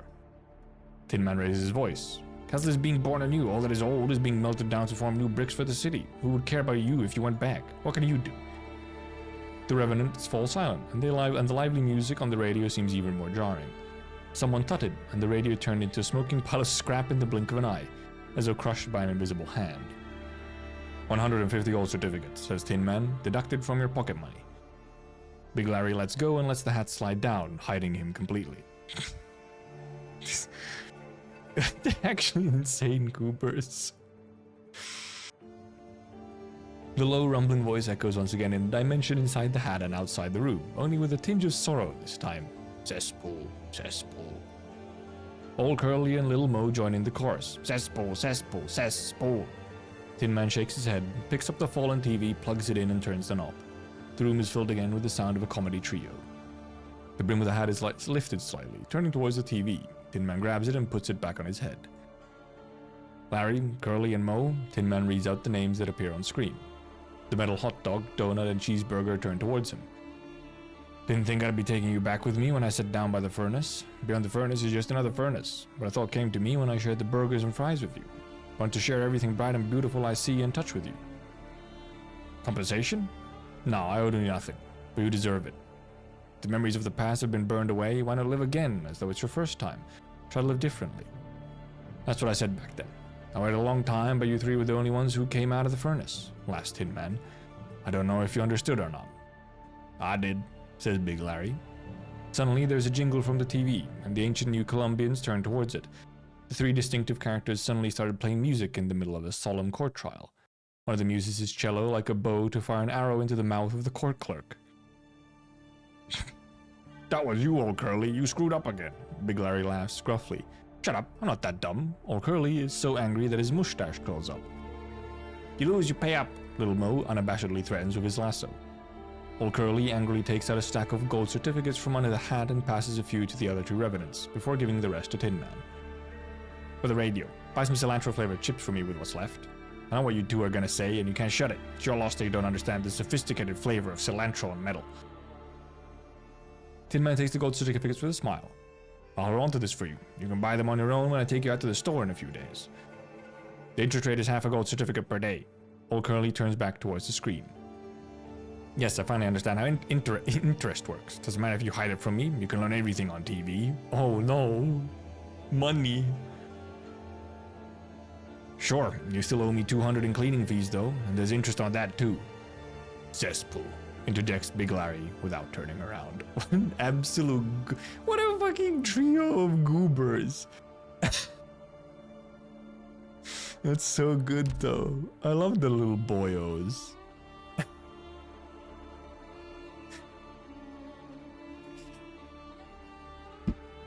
Fucking hell. Those boys are funny. Actual comedy skit. Dude, having this like animated and voiced would be really fun.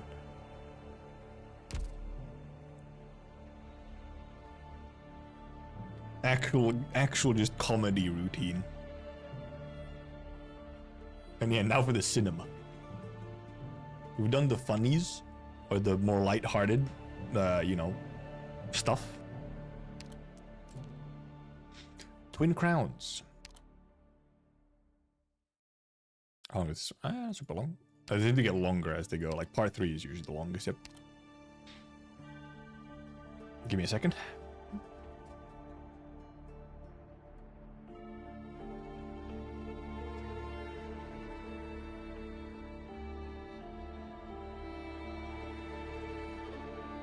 Obsessive hand washer.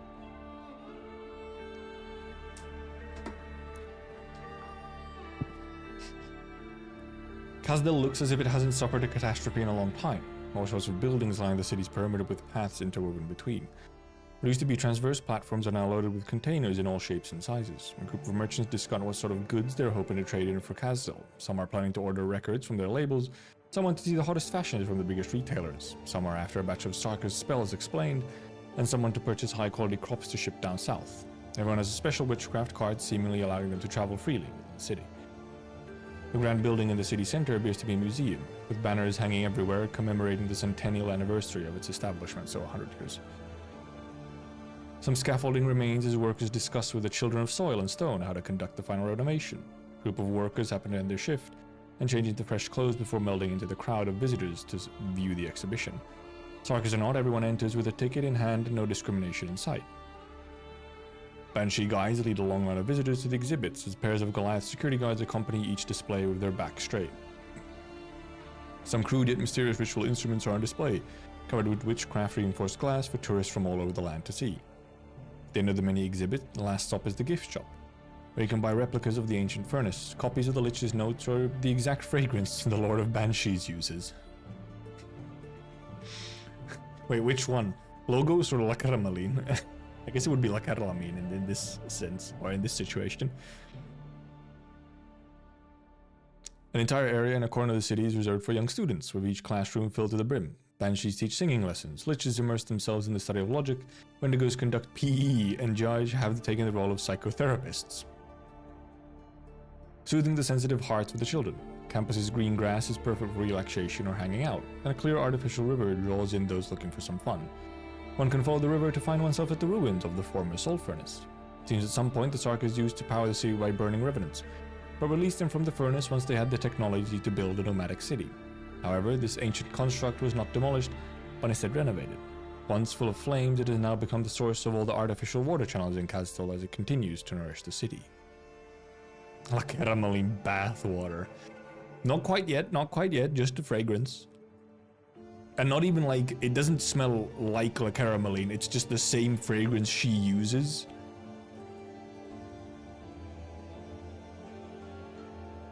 Nymph rises from her bed, recalling the scenes from before. The sight she saw right before she lost consciousness. It was Kazdel, and Kazdel narrated by her and her companions. How beautiful and inviting it was, but what about reality? Nymph looks out the window. Particles of Reginium dust are mixed in with the morning mist, and she can only barely make out a yellowish-brown skyline of dilapidated buildings in the distance, and the intermittent shouting of a faraway Sarkers worker. Or of faraway Sarkers workers, plural. You're awake, Miss Nymph? Did you sleep well? Amia has come to visit her with some breakfast. Super well, Amia. Nymph kneads her own cheeks. Is something happening outside? Nothing unusual. Rose Island just delivered some construction material, so they're just moving it over to the work sites. Did the noise wake you? No, not at all.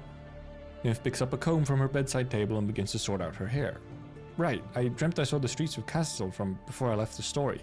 Would you like to hear about it? Of course. Amia sits by the sickbed, listening intently to Nymph's story. Well, how wonderful it would be if Kazdel really ended up like that. I don't think it's all that distant of a dream for the Sarkers. Yeah, which is why I need to work harder, to learn more skills at Rhodes Island. Who knows, maybe I'll be the one to make it come true by the time I get back. I'm sure you can do it, Miss Nymph. Thank you. We still have time, so why not let me tell you a story? Oh, of course, you're the one who went into the Revenant space to pull me out, after all. You should be more careful next time. Don't lose yourself in there. I know I messed up. Back then, I felt like I flew out of my body. I saw Her Highness and the General turning their heads. Then what happened? Settle down. Now, how should I put this?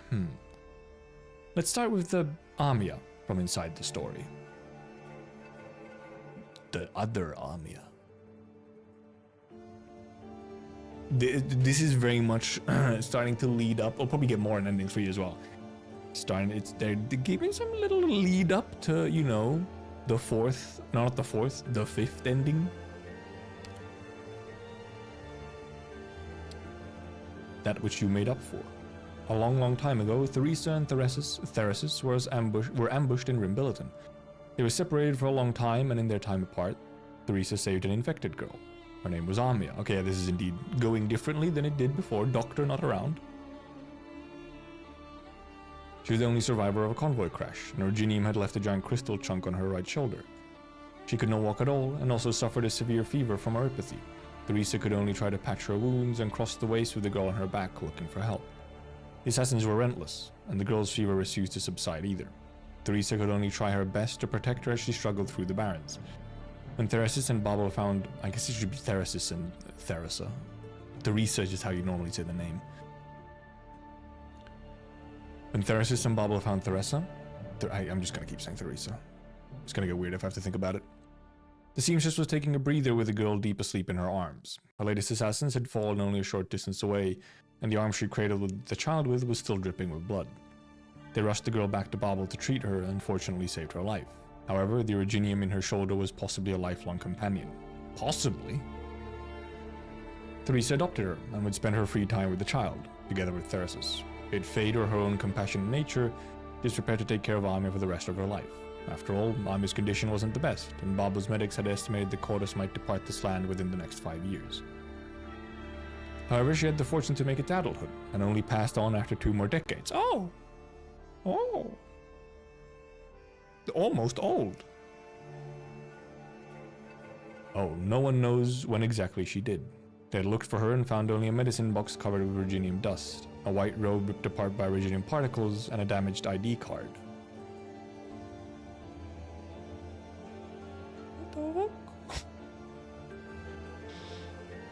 Tryzyn knew this day would come, and had long since prepared for it, but when she held the neuropathy monitoring and prevention notebook left in the medicine box for the Kings of Sarkas, she could not hold back her tears. Therasis too held regret over Amia's passing. It was more than just a shared empathy between the twins, but his own personal recognition of and respect for Amia. For all its lofty ideals, Babel had been forced to erect its tower in blood, and Amia was fundamentally against this. She herself was a victim of war, and never wanted to be on the side that hurt others. As such, she bid the kings farewell, refusing any of their help, and left Kazdil on her own as a wandering medic, helping the dying and injured. She gradually formed a small medical squad that specialized in rescues in areas ravaged by catastrophe or combat. Few managed to stick to their ideals to the very end, and Therasis could not help but think of the little Cortus tormented by oropathy as he picked up what remained of her. He had once looked after Amia for Tryzyn, and at the same time had asked her if she had any wishes. She told the swordsman that she wanted to become someone who could defeat oropathy.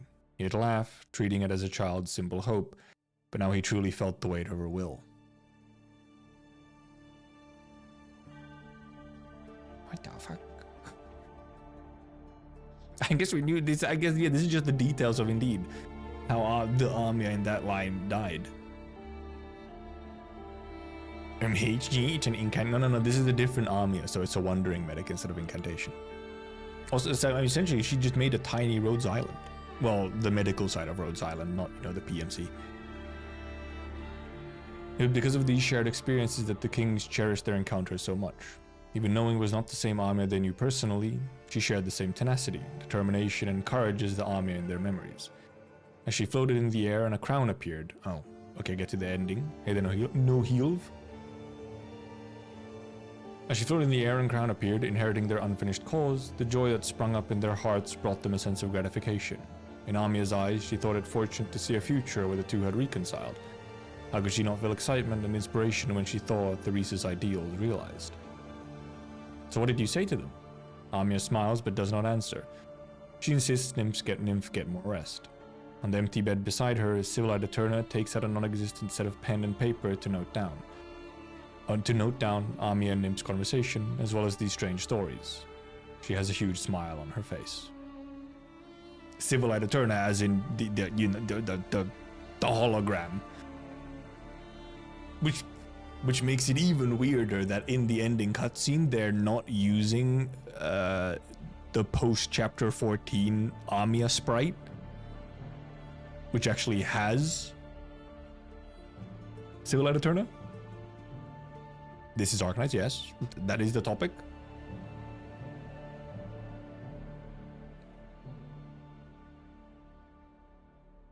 Quite something.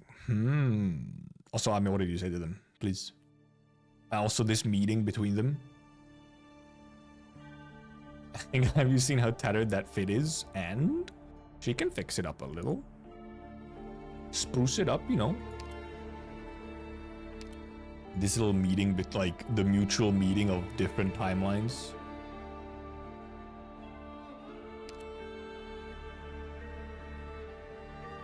Open box.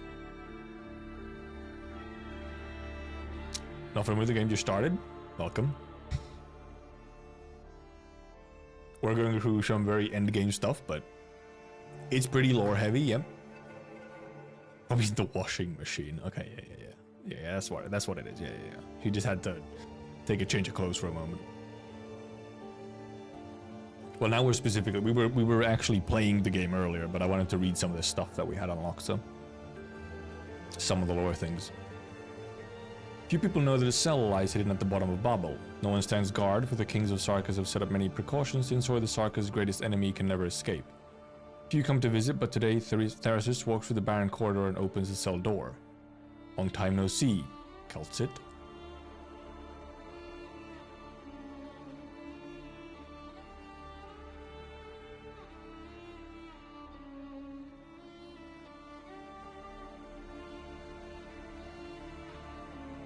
Calling the slammers. Real. The feline called Keltsit does not reply and merely continues sitting at her desk, reading the ancient book in her hands. Truly is alternate timeline. It's fine. Cal just imprisoned. Wacky timeline. Or should I call you Amaten? The feline turns her head to look at Thyresis, a hint of surprise hidden deep within her seemingly lifeless eyes. There should be no one who knows what that string of letters means. Who did you hear that from, King of Sarkas? Amia shared a secret with us. In the world where she still lives, you are one of her most capable assistants and a powerful aid to the King of Sarkas. Of course you wouldn't know who that is here. To you, she's merely a single infected Cortus, unworthy of your efforts or attention. There's only one thing we want to know. There's a human by her side, face hidden by a hood. Who is that? I don't have an answer. We never expected you to give us one. Footsteps are heard once again in the long corridor outside the cell, as Theresa quickly walks into the room. Did you get anything? Nothing, Theresa? Keltsit never has and never will reveal any truth to us. How's that monster doing? Keltsit's servant has been sealed by the liches. There's no room for her thoughts to slip out.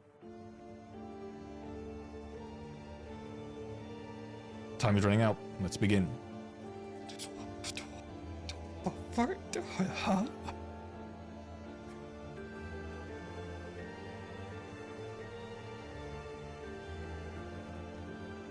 Are they specifically referring to monsters' thoughts?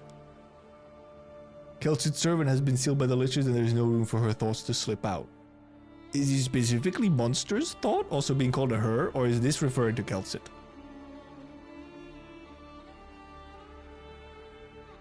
Translation things. Still fucked up that I actually can't 100% rely on some of the translation stuff here because Yostar has been fucking around. A black crown appears above the two. Your thoughts are as vast as mountain range, Keltsit. Without a guide, no one will be able to excavate the information they want. But now we have an image, a sound, a memory. Amir is sure that person can help us fight Originium, so we must make contact. I'm sorry, Keltsit, please don't resist. We don't want to hurt you. Tell us everything you know, alright? Don't worry, you don't remember anything that happens today. Is that a don't worry? Keltsit never attempts to fight back, but has long since structured her memories into labyrinths to deter the kings from finding the truth. A pity, then, that the memories Amia gave them were so real that Keltsit's falsehoods failed to confuse them. They shunned the untouchable memory sectors and soon arrive at their answer. Their assistant Theresa say the same name at the same time. Oracle.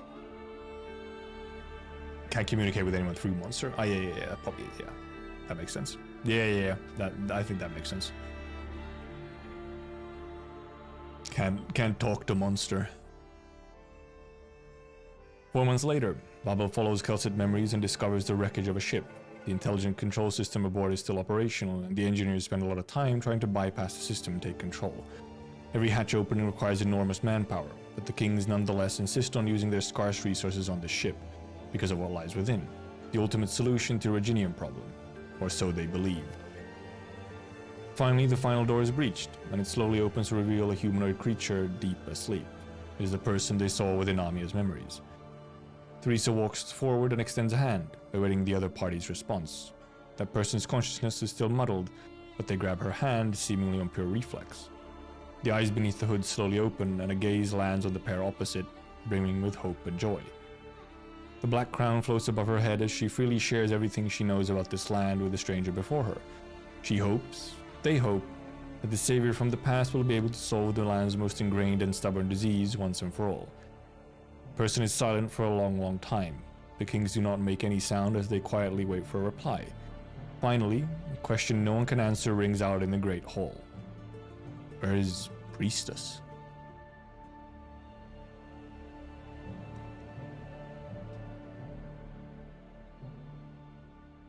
What the fuck?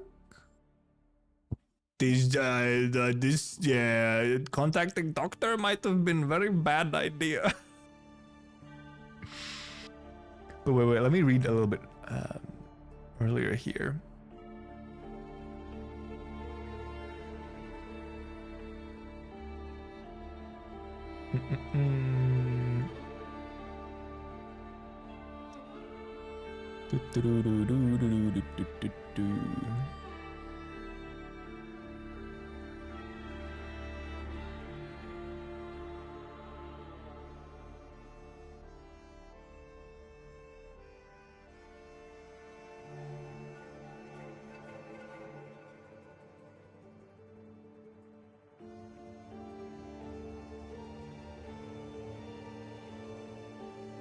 It's this line here.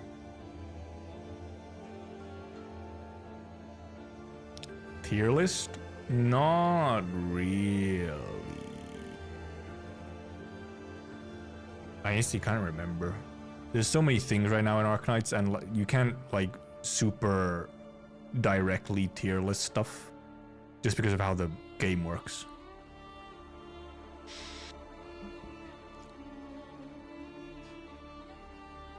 It is difficult to actually just like, this is the best thing, other than like one single unit. It's like, this is the best thing.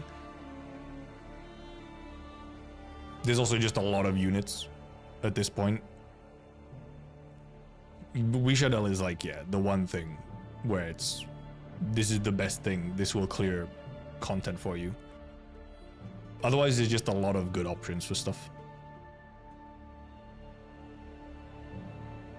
Yeah, so because it's this part where I'm wondering specifically, like, was this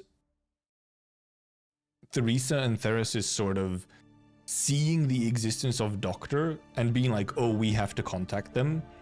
Because there's somewhat of an implication here where Amia would have, like, almost, like, told them to contact Doctor?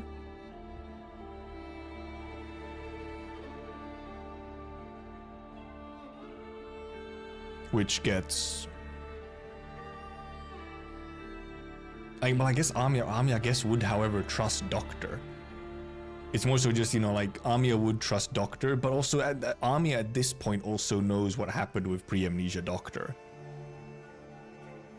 So I'm mainly wondering, did Amia sort of intentionally sort of hint towards them that, hey, go find Doctor? Or if the twins just kind of saw it and were decided on their own, oh, hey, there's this hooded dude, let's go find them. Or it's like required for the game, or it's like a nice plus. I mean, well, it depends on what you want for your game. I'm in Arknights for the story and stuff, so I'm gonna focus on this stuff. I know there's a lot of people, however, who only care about the gameplay, because the gameplay can be very good, and there's a lot of it. Because yeah, that's the thing, is Amia seemingly was like, hey, this guy knows his Oripathy, maybe you should contact them.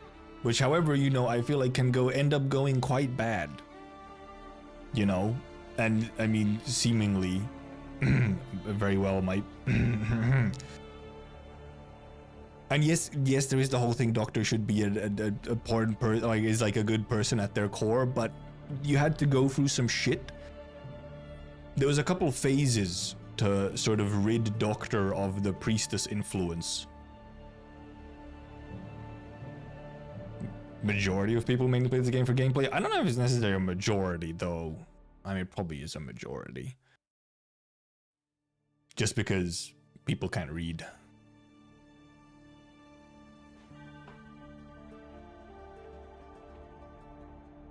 And yeah, Amia might not be as aware of the Priestess stuff, but mainly Amia is aware of what happened with pre-amnesia Doc. Oh, if you have to make choices in game? No, not in that sense. No. It's a gacha game story. You can't actually affect the story in any way. And also, all the story is essentially skippable. You can just press a skip button if you don't care to read. Doctor's a good person if you don't count the parts that aren't. Yeah, and in this form of awakening, Doctor is not necessarily all good. You know, first question indeed still being where is Priestess is a bad sign. Your main worry? I feel like there's pretty much no gacha games where, you know, what you actually do matters for the story, because it's not a game that can work like that. Live service games can't have your choices actually affect the story.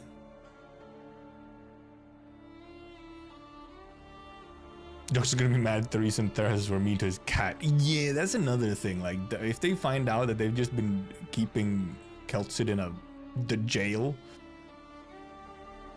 this might end up going badly, which kind of makes it possibly seem like Amiya maybe didn't quite mean to give them the sort of lead of, hey, go find Doctor, but at the same time very well could have. Considering, yes, Doctor is really the only answer against Originium, Neuropathy as a whole, so. But they might be going through some trouble now meeting and finding Doctor, so. And yes, Amiya is super biased. First action calling the observers on speed up. Maybe not. I don't think Doctor's a fan of the observers, so. Even if he wanted revenge, he might not be calling the observers up, let's be real. We also indeed, oh, it's in here. Here? Yeah, Nymph's bits as well. Man, they could have done a better job with this. Why is this text so gray? Why did they make the text so gray? Why is it? It's like difficult to read. Why is it not just white, or at least a little brighter? Like, it blends in with the background. Gotta check what third ending has to offer after a 2.5-day run. Yeah, the transparency, and then the fact that the text is like it's readable, but really not like not amazing. Oh, you'll run into roadblocks at some point. There's a couple of roadblocks in the game for like the usual. You always get like a couple of difficult spots. You don't run into them like instantly though. When's the first one? Chapter 3, I think, is like the first roadblock. I saw a little bits and pieces of third ending today as my friend finally cleared it. I guess I'm still trying to read it, even though, I mean, I can read it, but it is a little funny. I'm just still questioning why they decided to make it this fucking color. Nymph is familiar with this place. The castle of the story is not too far from reality. Every brick, every tile of the apartments that line the streets can be traced. Nymph deals with the story's conflict and leaves it behind with her thoughts and friends.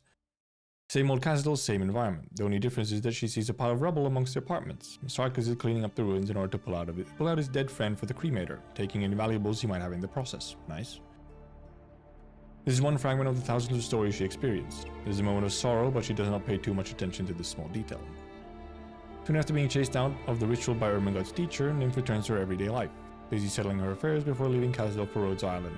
She encounters a familiar building. A certain memory suddenly rises to the surface. She runs inside towards the apartment in her memories, up the floors and through the corridors, and knocks frantically on the door. The dead man opens the door with a bewildered expression. Nymph can see the Sarkas who dug out his friend's corpse through the gap. Our room's got a problem, you say? The Sarkas who open the door sneers at Nymph. You think we don't know that, Jal? Everyone knows this rundown old place isn't safe. Who'd live in a place like this if they had enough scrap metal? It really is dangerous. Nymph looks for the right words while dredging her memories for the scenes she saw. Hand of the dead, crumpled bricks, fallen walls. Wait, broken roof beams? Please, at least have a look at the roof beams. Your bed is right beneath one. You'll be buried if they collapse. Alright, fine. You heard her, steel rod. Go and take a look before this crazy jaw bangs our door down. Clearly skeptical, the Sarkis nevertheless tells his friend to examine the roof beams. He soon hears an exclamation of surprise. By the Sanguinarch! This one is halfway cracked! That old gargoyle never mentioned it when we moved in. Sarkis expletive. Sarkis at the door curses the previous owner with some of the foulest words in their language, then puts on a smile and turns towards Nymph. You saved my life, friend. How do you know there was a problem when we never met? Well, I have a Cyclops friend.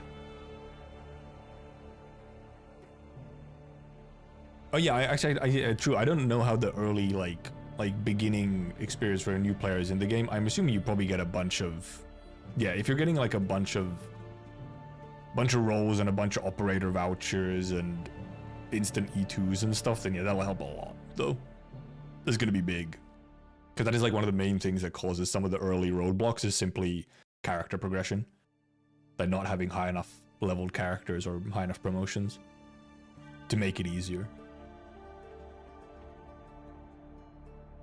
You say you saw a tragedy in the ritual and prevented it in real life? It's true, Ermi. How could you be so sore? Never saw the whole picture. Maybe it was a murder. Maybe that friend of his Sarkis knew it all along but kept his mouth shut and watched it happen. My instincts told me they weren't bad people. Alright, I'll trust your dull instinct. So what's your point? Don't you understand? If we can share stories of our past and present with our ancestors, doesn't that mean they could experience the future and avoid harm? Do you even realize what you're saying, Nymph? Of course I do. It's the discovery of the century. And have you forgotten how big a part Tin Man plays in the ritual? Without him, our brains would be fried by the deep dive into their consciousness. The Revenants are not a wish-granting machine, but even if you convince my master to reopen the heart of the furnace and restore communication with the Revenants, there's no guarantee you'd be able to use his subconsciousness to accurately convey what you're trying to predict and avoid, even for a Jal. I can't even try? You'd best just forget about it. Alright. That said, if all you want to do is communicate with the ancestors, I do have an idea. Really? Thanks, Herb, you're the best. Oh yeah, mountains in beginner banner now as well. Yeah, true. If you're a madman, you can rush chapter 14 on story mode and get CE and medic Mia. Well, you can kind of. You have to rush through a lot though, because now you can't just rush through chapter 14. You have to rush through chapter 9, 10, 11, 12, 13, 14. You can no longer skip to 14. So. But yeah, no, I wouldn't recommend that though. It's a little dumb.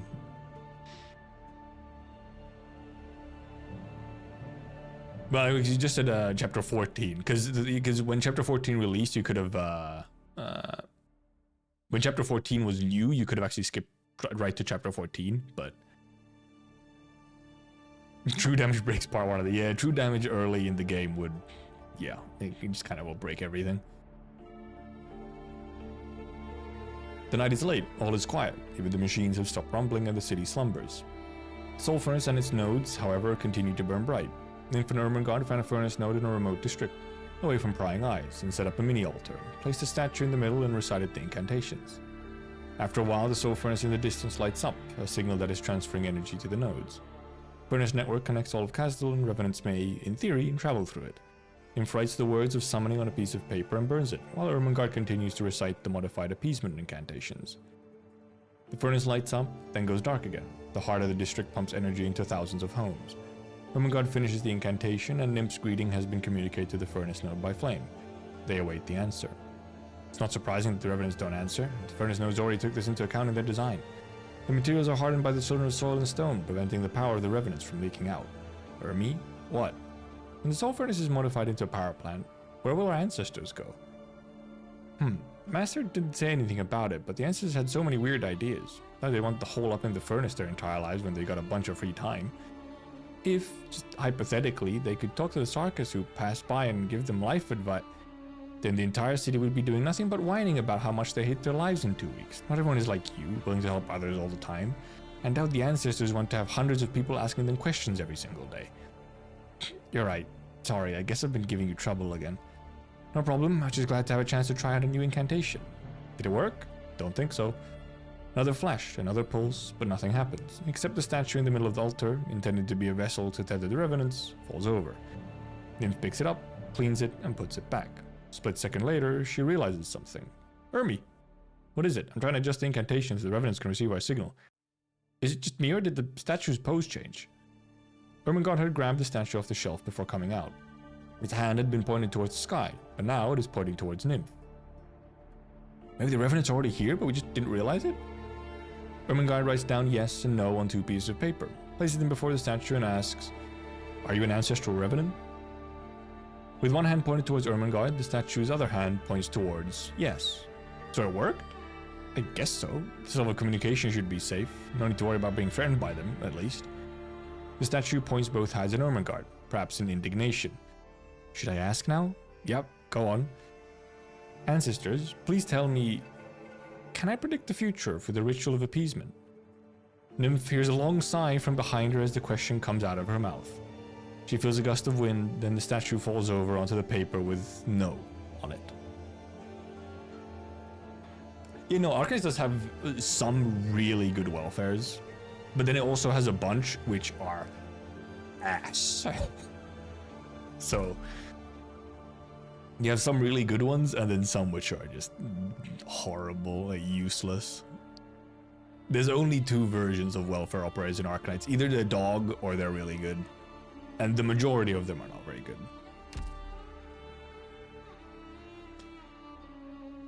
Yeah. The Illumina really good early.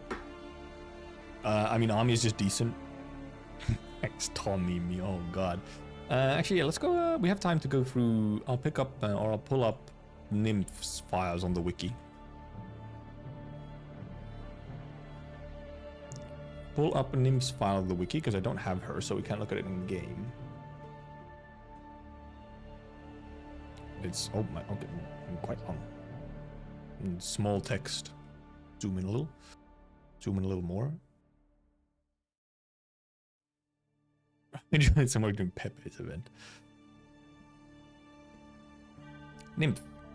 Nymph is a citizen of Castle who joined the field operation department through Rosanna at Castle office because her mental legitimate arts and natural gift as a Jarl have a wide range of applications. Imaging tests show distinct outlines of internal organs, obscured by abnormal shadows, and confirmed to be infected. Assimilation 8%.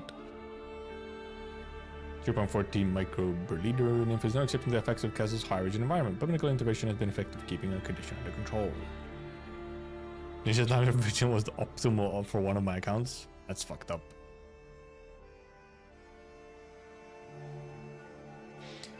Nymph has gotten many more visitors recently. As Kazal became more prosperous, the Sarkas are coming home, bringing with them the money they earned with their blood. Arms dealers are trying to dabble in food and other consumer goods, and factories are no longer churning out disposables that only last a few days on the battlefield. Instead, turning their attention to making pots and pans. People in the streets are looking for honest work rather than mugging over nothing more than a piece of bread. The city was not always like this. It had been a place of chaos where lives were cheaper than a piece of metal. Wailing and fury of souls that echoed in Nymph's mind night and day, never stopping. If one screamed its throat hoarse, there was always another to take its place. Perhaps this was why there was so few Jarls. The hatred and anger that constantly surrounded them was enough to drive them to madness. When Nymph's parents left Kazdol, they considered bringing her with them. Perhaps leaving her somewhere else while they dealt with matters was preferable to leaving her there. But she chose to stay. Kazdol was at least familiar, compared to the unknown outside. For all its chaos and madness, it was her home. She wanted to change it. To dig up the hope that had been buried beneath all the hatred. A fanciful idea, of course. It was already precious enough that a young child could grow up in Kazdol without hatred. What could she possibly achieve? In the end, her parents agreed to let her stay, leaving behind some connections, some protective talismans, some food, and some neighbors that weren't so bad. At least by Kazdelian standards. Finish your IS run, keep getting the same ending. Which IS? Because you have to like do specific stuff to get the other endings. 5? Yeah, so with 5, you first have to get the normal ending once, so that you can unlock ending 2 and 5, or 2 and 3. And then ending 2, you unlock by... On the second floor, you get the prophecy thing, where you could either choose a relic, or you can choose the top option at the very first note of floor 2. You need to take the top option, and then when you get to combine the thought thingies, you have to combine the 2 thoughts you got from it to get a special relic that then lets you do the second ending. And then the third ending, you have to do a lost and found, get a relic, refresh a node, have 2 plans to go into a extra floor, do that floor, and then I think you get the third ending. You can, it should be pretty easy to look up, like, probably actually the wiki right here, this one. probably has like the steps you need for the endings, because all of the roguelikes have where endings above, like all the other endings, you need to do like some specific steps or special steps to unlock them. They're not just like random.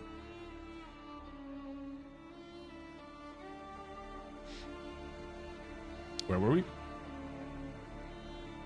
Accidentally clearing ending 3 before 2. Honestly, ending 3 might even sometimes be easier than ending 2. I think. Because ending 2, you either need to have a really strong run or do some weird tactics. While ending 3, I think, is a more normal, like, stat check sort of situation. But also, it's just weird that you actually have ending 3 and 2 unlocked at the same time in IS5.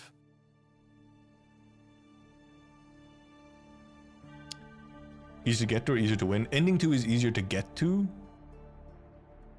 but not even necessarily easier to win. And yeah, because most of the time, yeah, well, usually when you reach, because if you go to ending 3, you get like extra floors and extra relics and all that stuff. So then you'll probably be pretty darn strong by the time you get there. So it actually weirdly ends up becoming easier.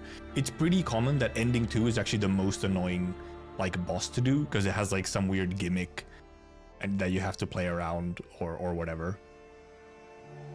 While ending 3 is usually more straightforward. Ending 4 can sometimes be wacky. Or just like a huge stat check, but yeah, like the bear in this first IS, yes. Bear is in IS 2.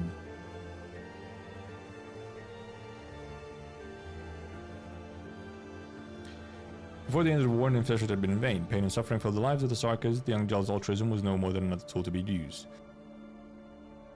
Perhaps the actions gave a silver hope to a few, but the spark of hope is quickly extinguished by the burn of life. She continued to help those around her, persevering day after day. Perhaps change would come to Kazdal tomorrow, perhaps next week, perhaps next month, perhaps next year. Why not wait a little while longer? It wasn't like life would get any worse. Started to notice the difference in the months following the end of the war. Fewer people were fighting and more were talking. Some of you remembered the young Jarl who pulled them back from the brink of the abyss. Came back to her and asked for her help again, but this time they were willing to pay for it. The first time, Nymph felt a light emanating from the hearts of the people in the city. Change had come. Character ending 4, the biggest boss fight this game has done. It apparently is quite something.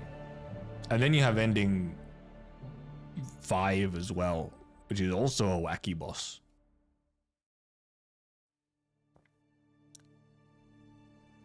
Things she had known only through books and rumors started showing up in Nymph's files. First with an organization known as Rhodes Island. Sarkas had invited her to the local office after she helped him out of a tight spot. The name Rhodes Island did not ring a bell at the time, but something felt familiar about the emblem on the Sarkas uniform. He took her to the former Babel headquarters in Kazdal, which Nymph remembered being seized by the military commission. A courteous girl was giving orders to people of many different races, many of whom wore the same uniform as the one who brought her here, and all of whom were known as operators. Sarkas greeted the courteous and explained what had happened. The courteous had someone take over her work and came over to thank Nymph.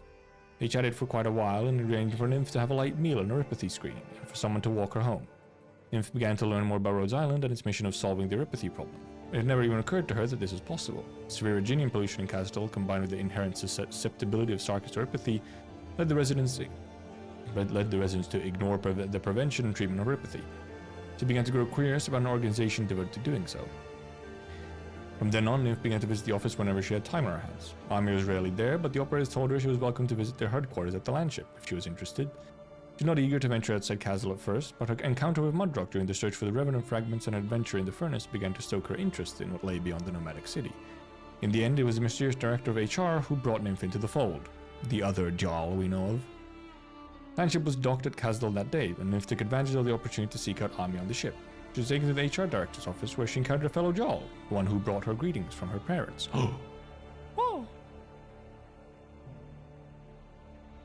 This was Nymph's first ever meeting with her older sister, whom she had only known through the photos and documents her parent left behind. Wait, the HR director is her sister? Huh? Blank told Nymph about her parents' love for her. She said that their irresponsible parents were still traveling and that even she did not know where they went. Then she took Nymph on a tour of Rhodes Island, visited Ami during her break time, tried out various instruments at the testing site, and finally brought her back to the office to sign a few documents. Nymph was asked whether she wanted to do something to help Castle on Rhodes Island and answered in the affirmative, whereupon she received a badge identifying her as a reserve field operator. She was told that she was always welcome to visit the landship, whether for work or leisure, and that was when Nymph finally caught up to all that had happened. Perhaps her dear sister had already made all the arrangements before she even set foot on Rhodes Island, an offer that she could not refuse, not that Nymph had any intention of doing so. Formalities out of the way, it was time for the two Jai to mingle, in a way that only Jai can. All those funny comments by the three boxes in Opera Files, Nymph's sister. Oh, probably.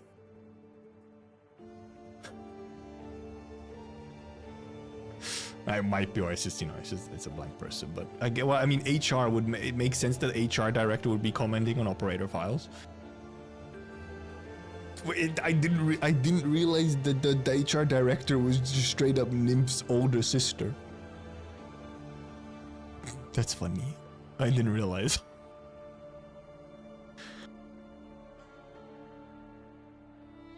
Of all the Sarkis rituals, John rituals are the most mysterious and esoteric, just like the Jai themselves. No procedures, no rites, all begins with the soul and ends with the soul. Nymph gaze into Blank's eyes and pass through the material surface towards the depths of the soul. I like how they're just, instead of giving us their name, they just put boxes.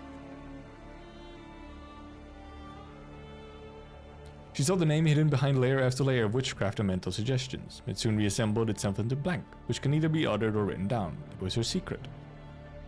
Oh, she saw the name hidden behind the okay, well, yeah, okay, well, it's intentional. Why? It's just like boxes. It was her secret. She may not leave behind a name that can be directly referenced, though it was unclear whether this is due to Rhodes Island policy or her personal circumstances. She saw the past of Rhodes Island, or rather, Babel. A young Jarl bid farewell to her parents and took Therese's hand. She worked away from the crowd behind a desk. Numbers were her soldiers and information was her weapon. One tiny decision meant the difference between victory and defeat, life and death. A single piece of paper, a single stamp decided countless futures. The burden was shouldered by an unbreakable vow to the crowned one. That and love, passion and joy, but hope was the one thing absent. Nymph tried to probe deeper, but was gently pushed away, and she understood that she may go no further. In return, she dug up the secrets buried deep within her memories as her own offering. Her counterparts saw an ever-howling city, where crystals pierced the heart, battles raged from dawn to dusk, struggles fought for survival, and torment throbbed for robbing another's life. It was the resistance of a young soul that transformed all this into strength. She resisted the city's innate evil and Sarka's interpretation of suffering. She searched for the peace and kindness that lay deep within the consciousness despite the toll it took on her. Two shared their deepest secrets with each other. They dissected each other's memories, and fear poured out of these secrets, dashing against their souls. Nymph shivered at the tide of suffocating helplessness. She had performed this ritual with her parents a long time ago, but she was too young at the time to fully feel the weight of what she had seen. Now, though, every wound was being torn apart, and every memory wailing in despair. Nymph fought the urge to flinch and faced the tide head-on with her will. Finally, the storm passed, and the bleeding wounds began to seal. A thin membrane covered the tender heart, and the shared experience of pain became a new bond between the two. The older Jarl helped Nymph sit down. She seemed familiar with the ritual. Her smile did not waver in the slightest.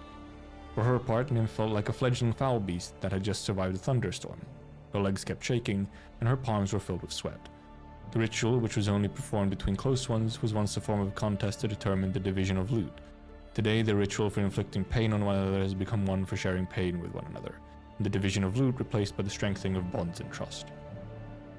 At the conclusion of the ritual, each gained proof of the other's true heart. Blank held Nymph's personal profile, which had seemingly appeared out of thin air, while Nymph held a heart-shaped lock, with the key still in the keyhole.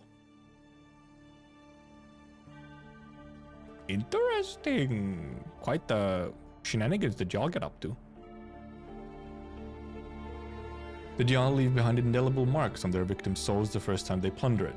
They feast upon the mind like a vampire feasts upon the flesh, but over time they have learned to temper their hunger. While some Jarls continue to rip their victim's soul apart, most have to feed more gently, inviting their targets to share their deepest secret, extracting it gently like a banshee's kiss and storing it within their own soul, to be savored repeatedly over and over again, or used to inflict trauma upon its owner. Even ordinary people with psychic powers can observe what their own memories look like with the naked eye, or even ordinary people without psychic powers can observe what their own memories look like with the naked eye as a Jarl performs this act. The image determined by the Jarl's nature. Sometimes it is a fruit, sometimes a sword. In Nymph's hands it is a lock and key, and in Nymph's files in blanks, files and documents. This gentle taking serves to obscure the actions of the Jai, explaining why so little is known about this branch of Sarkas. When two Jai extract from each other secrets that belong to others and preserve them within their own souls, they have formed a bond that is tighter than blood. After Nymph returned to Kazdal, Blank perused the report on the recovery of the fragments of the Soul Furnace explosion, including Mudrock's report on the incident during the Ritual of Appeasement, and the Lich's analysis of the ritual. She sensed that it was her sister who transformed story to reality in the illusion. In the face of Kazdal's malice, Nymph buried her hopes deep within her consciousness, hopes that were released through the powers of the Jarl when Tin Man built a connection with the Revenants, bringing the Sarkas' consciousness into Revenant's illusionary realm and causing earnest imagination to manifest itself materially, rather than in the form of esoteric subconscious symbols. As for what the uninhibited release would bring to Nymph, Blank read through the file on Nymph in her hands and decided to continue observing before making a decision. Actually pronounces redacted. CEO of the company can read people's minds, the head of HR can read people's hearts. Promotion record. Oh, is it? Yeah, this is just like a... Excerpts from an encrypted channel, Nymph's notes. Why does my mind go blank when Nymph smiles at me? Did she use some kind of sarcasm witchcraft on me? That's because she's so cute, she makes your heart skip a beat. If you believe witchcraft is the cause, you'd look for logos and have him fill your brain with it. Nymph is a Nepo hire. It's true though. Oh no.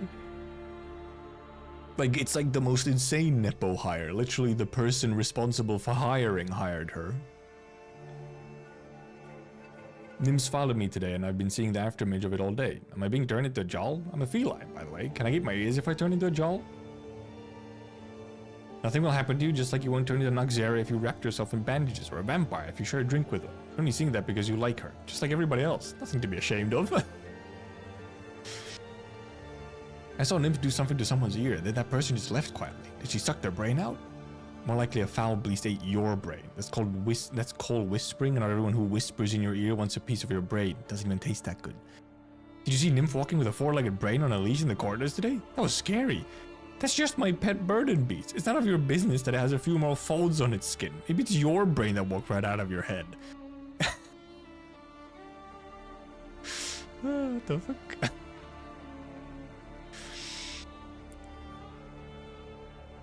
She comments in Logos' file that means she's the one calling Elite Ops a bunch of weirdos. I mean, she's correct. So, like, fucking pug burden beast, actually, though, yeah. There's also the Weibo introduction. I'm reading it real quickly.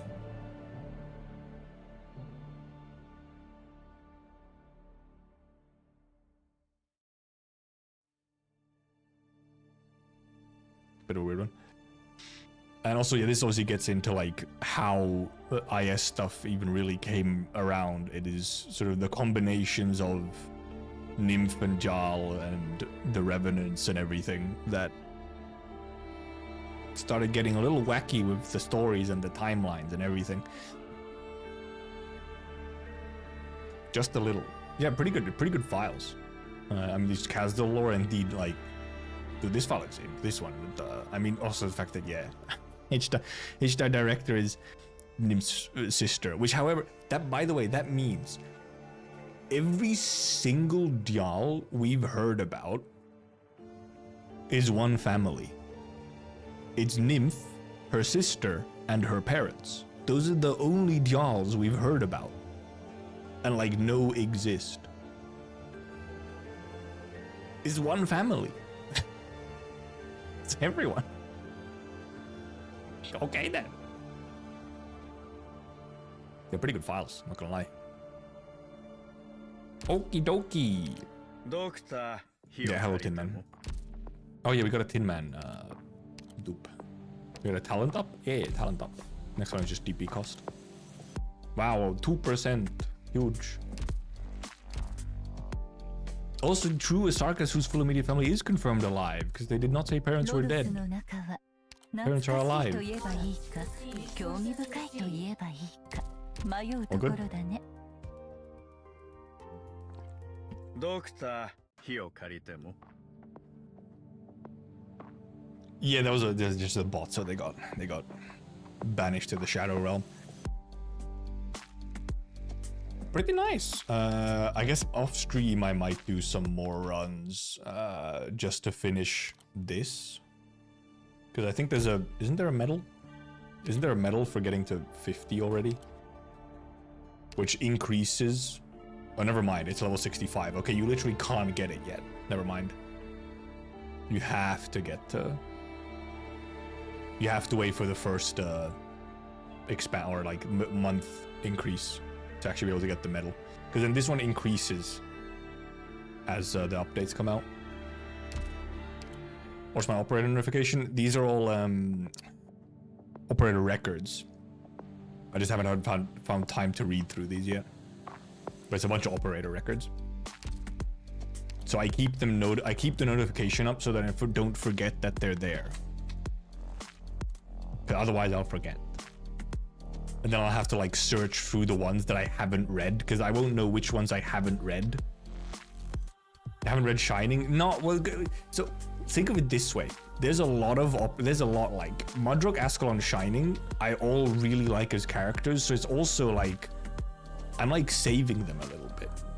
You know, it's like you eat the thing. Like if you have food, you eat the best part last. You know, like you save that last bite of steak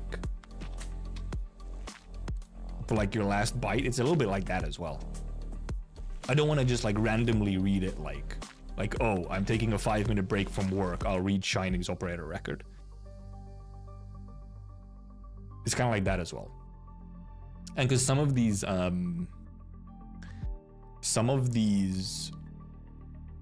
specifically unlocked, I'm pretty sure of chapter 14 stuff. So I was saving them to read after chapter 14. I didn't want to read some of these before chapter 14. Instead, in case there was stuff in there that was possibly spoilery or something. Because sometimes you have like these where the operator record happens like after the sort of event or story that they release with. I think the best for last is absolute bull. It's not. You're insane. Get out of here. It's the peak. You want to leave a good taste in your mouth. Okay. But yeah, so indeed, like I said, Mudrock is pretty. Yeah, Mudrock is recent. Yeah. I think all the other ones. I think Aya might have also been with the summer, like with the rerun or something. Might have been Aya. I feel like Ascalon, Shining were maybe around chapter 14. Siege was as well around chapter 14. Mudrock is more recent, and I think Aya is more recent.